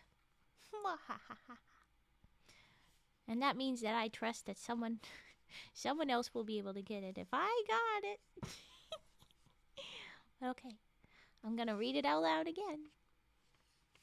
Ooh. Okay. Go get your groceries, safe trip. I hope it doesn't snow while you're trying to get them home, because that would piss me off. Good luck. Get your groceries. Thank you for helping out. Bye-bye. The case of the fatal slip once more. Dr. Helegian parked his car and offered his services to the state trooper. The policeman was about to question one of the drivers involved in a tragic accident on the winding mountain road. The driver was young, broad-shouldered, and dressed in evening attire that was spotless except at the trouser cuffs and shoes. These were splattered with mud. Dazedly, he told his story. "I was taking Joan to the dance. That other car crossed the center line, forcing me wide. The road is slippery from the rain this morning, and I skidded off the embankment. Luckily," he continued, "I escaped injury when my car hit that tree, but Joan was knocked unconscious. I carried her back toward the road, and I passed the side of the ravine. I slipped, and she stumbled from my arms. It was horrible." "I didn't cross the line," insisted the other driver. "When I heard his car crash through the rail, I braked and hurried back to help." "What did you see?" asked Helegian. "He was carrying the young lady," admitted the second driver. "As he got near the embankment, he slipped to his knees and the girl fell without a sound."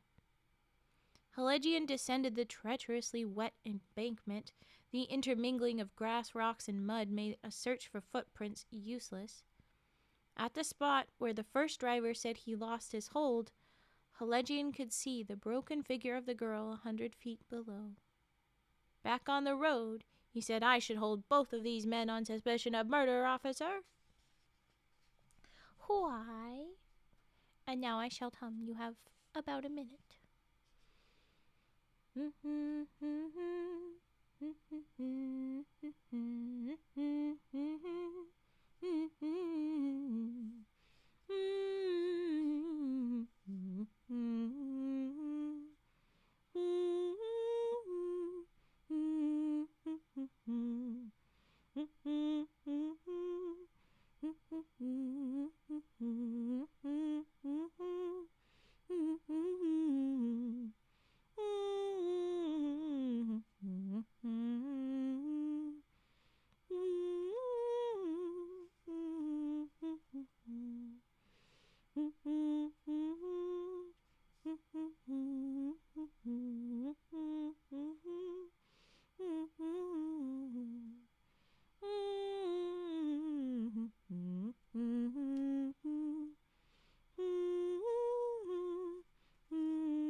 All right, nobody has offered a reasoning for this.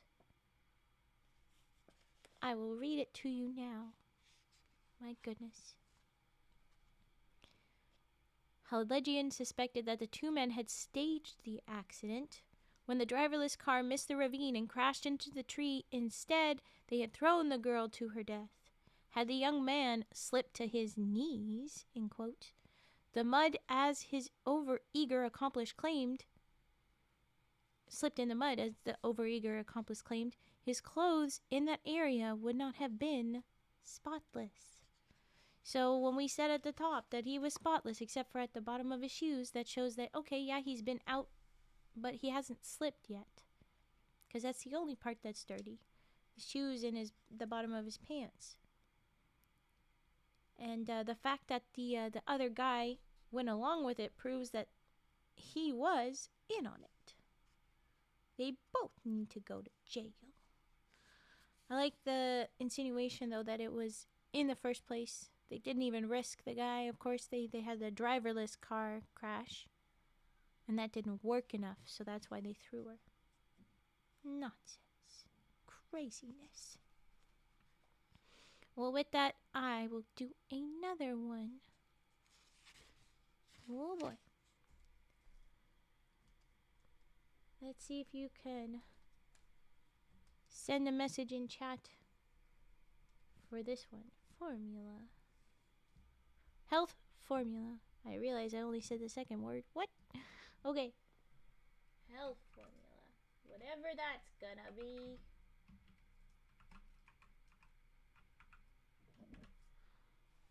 Alright. Bertie Tilford, the Englishman who had sold the Brooklyn Bridge more often than any man alive. Why does he keep buying it back? Anyway, ushered a robust young man into Dr. Halegian's living room. Meet Howard Kent, the physical wonder of the century, exclaimed Bertie. Kent dropped to the floor and commenced doing push-ups like a trip hammer. Okay, dude, chill. Then he jumped to his feet and began to remove his clothing. What the hell? Chill, dude. Halegian barely had time to note that his suit, though it fit well, was neatly pressed. Fit well and was neatly pressed, was threadbare. His left shoe had a large hole in the sole. Stripped, Kent flexed his massive physique in all directions. Would you believe that he gained 70 pounds of solid muscle in the past 7 months? Asked Bertie. He's developed a secret high-protein food formula, which, combined with proper exercise, and then he's interrupted. And you need capital to market the formula, said Halegian. Quite so, sighed Bertie. Why, the suit Kent's wearing is 2 years old.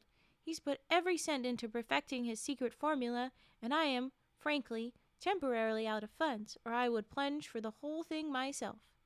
All we need is $15,000, dear boy, Bertie ran on. You'll better mankind and realize a fortune besides. Not today, muttered Halegian darkly. You'd have a better chance of selling me the Brooklyn Bridge. What was wrong with Bertie's pitch? I'm realizing now the sold the Brooklyn Bridge more often than anyone else is a joke about him being a scam artist. Okay, I see now. I didn't realize it was a reference. And I think I know.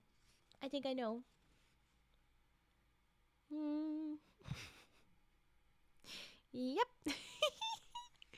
I caught that. I did it. I did good. Yay.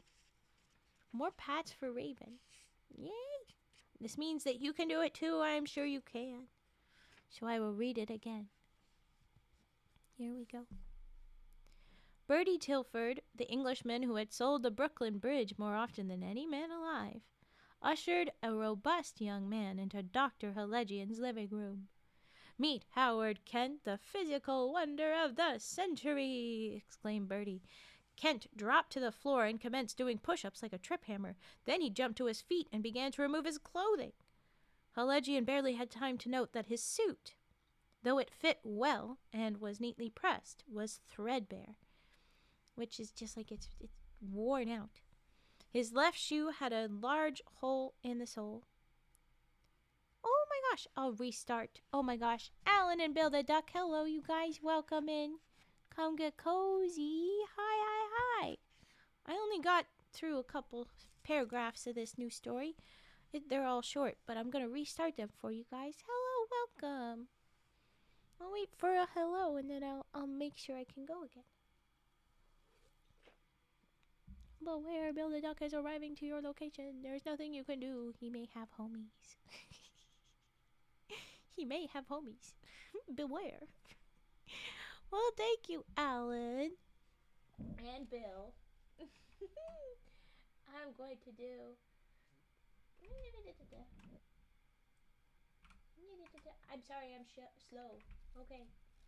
I'm not very quick at this. Oh. Bet on it. I was trying, okay? I'm just slow. Welcome in, and thank you for the follow, dang it, Sharp. It's me. I am homies. You are homies, and you have homies. Here's some dances for the new follow. Thank you, dang it, Sharp. Welcome in. We give our little, hello, Marie. We give our little, dances every time we've got a new follow. So, yes. From my phone in the back. You manage a lot better than me even then. Yes. To be fair, I was doing it one-handed with one hand busy on my book. Thank you for the follow, Marianne. Esgricia? I can't put it together, but thank you. I'm just going to put that follow right here. Thank you. Hope you're doing well. Oh, yes. Thank you very much. You go take care of yourself. We'll see you another time. Big old duck. Oh, thank you for the bit. I'm going to have to do dances for Maria. And then I will also do money frogs for the bit. Thank you. See, I do money frogs. Thank you very much for your little gigantic build a duck. All right, I'm going to start this over. I have read it once through, and then I read the answer quietly to myself. We have not announced it. As I adjust in my chair, I've read it the once. I am reading it again, making sure that I have proper emphasization. And then you will guess in the chat what the answer is, and then I will read the answer as it says. But I'll give you a minute or so while I hum for you to get an answer in. Okay, here we go. I'm not going to read it twice for you guys that are new. This is the second time, so sorry, but I got it. So here we go. Bertie Tilford, the Englishman who had sold the Brooklyn Bridge more often than any man alive, which is to say that he's a scam artist, ushered a robust young man into Dr. Helegian's living room. "Meet Howard Kent, the physical wonder of the century," proclaimed Bertie. Kent dropped to the floor and commenced doing push-ups like a trip hammer. Then he jumped to his feet and began to remove his clothing. He's very eager. Helegian, our detective man, barely had time to note that his suit, though it fit well and was neatly pressed, was threadbare, so it's been well worn out, and his left shoe had a large hole in the sole. Stripped, Kent flexed his massive physique in all directions. Would you believe that he gained 70 pounds of solid muscle in the past 7 months? Asked Bertie. He's developed a secret high-protein formula, which, combined with proper exercise, and then Helegian is already interrupting. "And you need capital to market the formula," said Helegian. "Quite so," sighed Bertie. "Why, the suit Kent's wearing is 2 years old.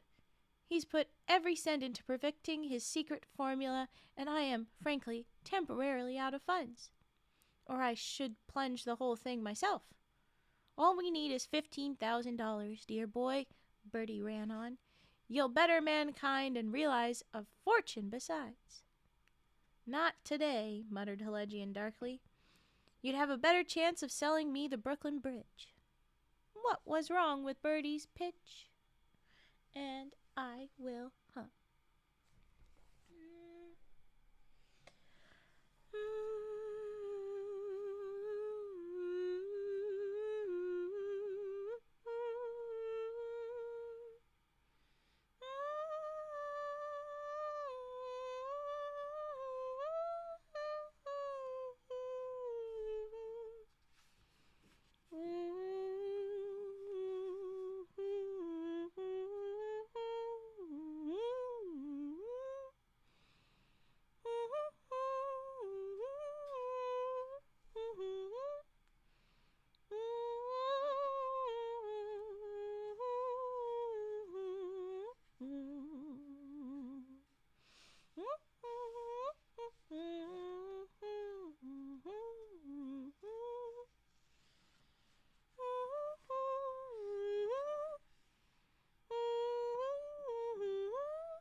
right.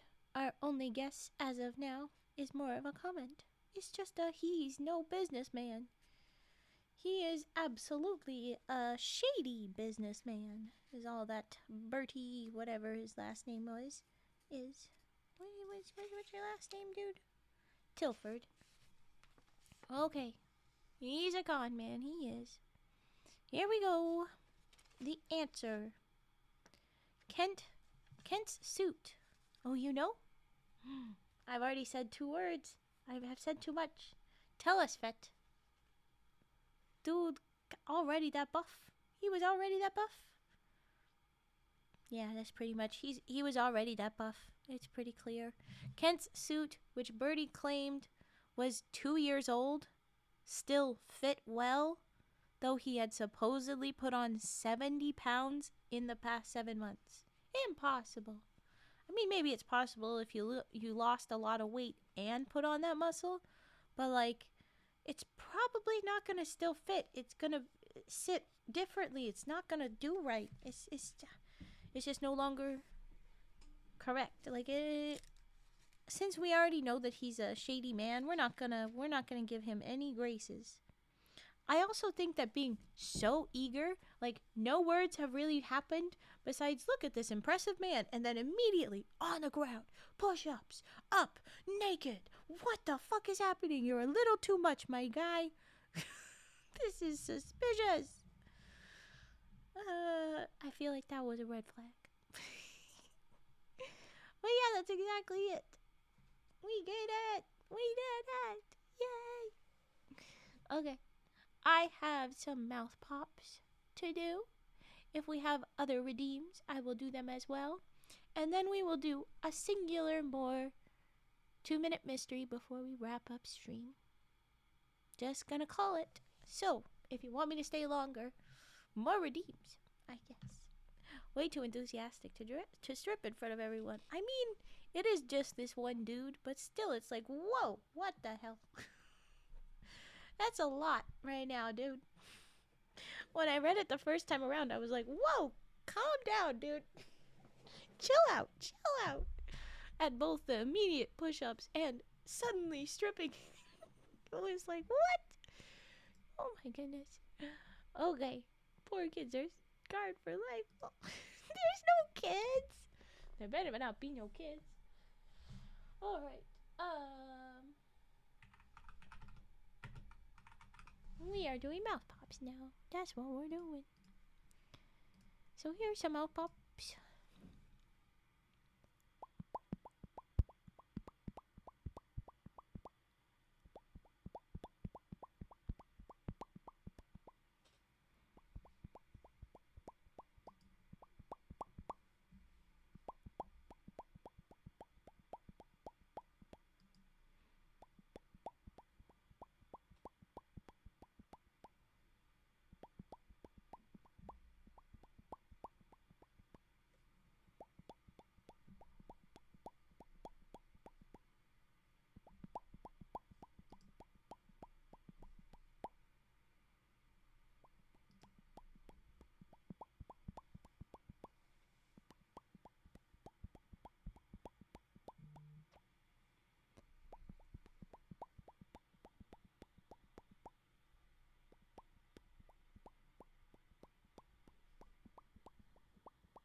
Alright, there was our mouth pops. I see no other redeems. Does any of our first time peoples who are new here, do you guys want redeems? I'll give you a chance for free redeem because I know you have no points yet. Or very little points yet. If no, then I will read my last short story. It's the 2-minute mysteries again. And then we'll wrap up stream. Lovely little mouth pop emote. New mouth pops.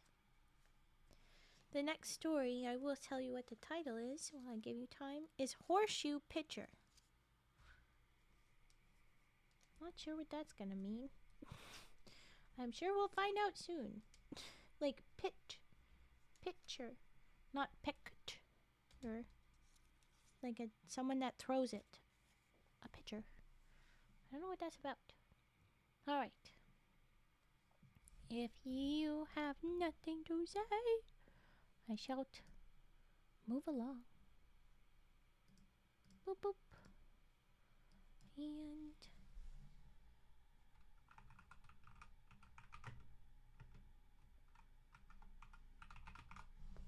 like that. That's the spelling. Horseshoe pitcher. What are we pitching? Horseshoes. Okay. What are we doing? The case of the horseshoe pitcher. I'll read it once. I'll read the answer silently to myself. I'll read it again. I'll give you a minute while I hum, while you think and try to type quickly, and then I will tell you the answer. Here we go. On the day the Carson home was burglarized, the family was away. They had, however, allowed the neighborhood children to play in their large backyard. The yard was well equipped for children and encircled by a 7-foot stone wall into which admission was gained by a solid oak door. Dr. Helegian entered the yard to call Billy Wills home for supper. Billy and 3 other boys were pitching horseshoes. Without arguing, Billy stopped playing. He picked up his baseball glove and accompanied Helegian home. I gotta obey, the boy said. Tomorrow is my birthday. At Billy's house, Helegian saw Mrs. Willis talking with Ed Tate, a neighbor and an ex-convict. The game would have been over in a couple more innings, Billy said disappointedly. Gosh, if I had the right equipment, we could have played here and finished before dinner. Ed Tate grinned. Maybe you'll get it for your birthday. To Billy's mother, Tate said, thanks for the loan of the wrenches. I've been fighting the washing machine all day. The next morning, Helegian read that the Carson home had been robbed. Upon learning that Ed Tate had given Billy Willis a horseshoe pitching set for his birthday, the sleuth advised the police to come pick up Tate for questioning. How come? Well, I have a theory. Oh boy. Okay.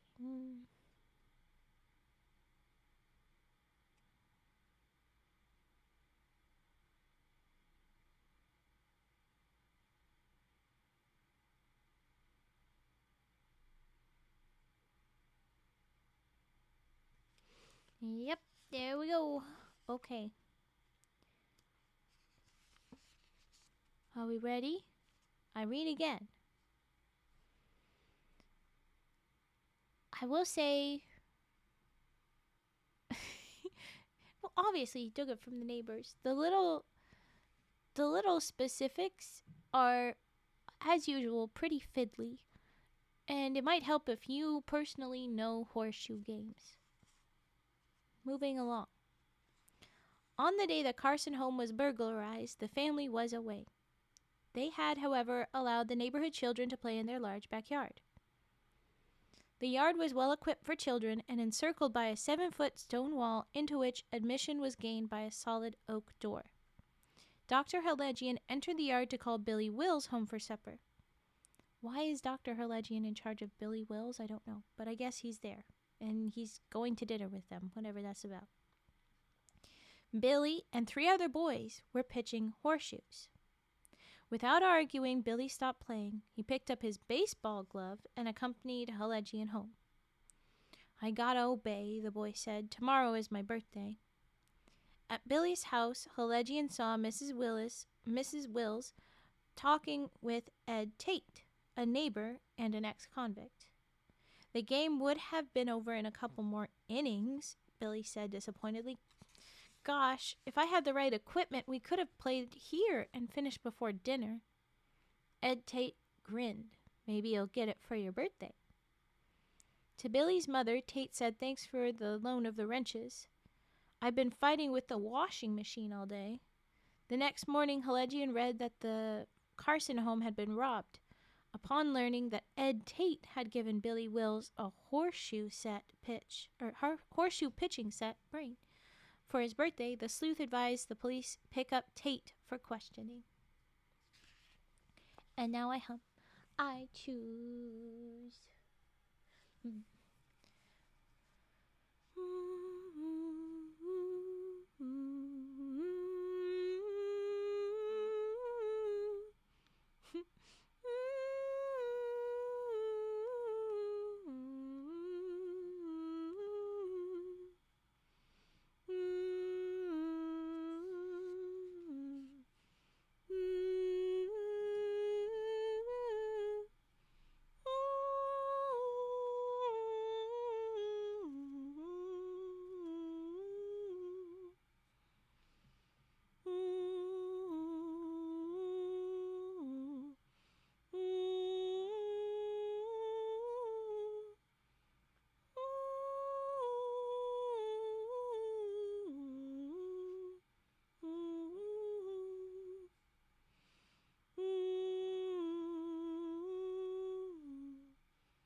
Does anybody else have any details for us? I appreciate your effort, Fetster.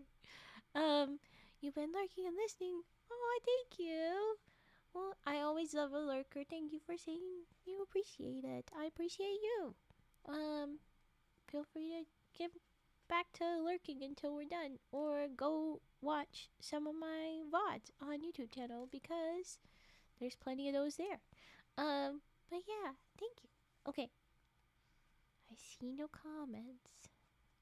Ooh-doo-doo-doo. I will tell you, Fet, you're really dancing around it. Okay. All right. I'm going to read. It's all done now. Tate's remark about working all day was an obvious alibi. As in, he said thanks for the wrenches just to, because he knew the famous detective being at dinner, you're probably going to want to cover your butt if you're about to steal something. And if he's not using the wrenches for his washing machine he's been working all day on, they're probably for whatever he's, yoinking. But okay, obvious alibi. As Billy Wills carried a baseball glove and used the word innings. Tate should have assumed he wanted baseball equipment for his birthday. This neighbor should have assumed that this kid was playing baseball.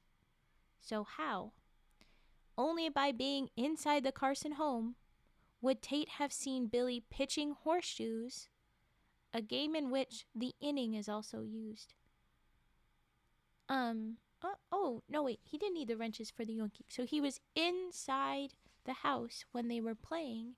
He was robbing the house while they were playing, so he knew that, oh, you guys weren't playing baseball, you were playing horseshoes. Now I know what to get you for your birthday since I see you enjoying that. But I was busy stealing other stuff from the house.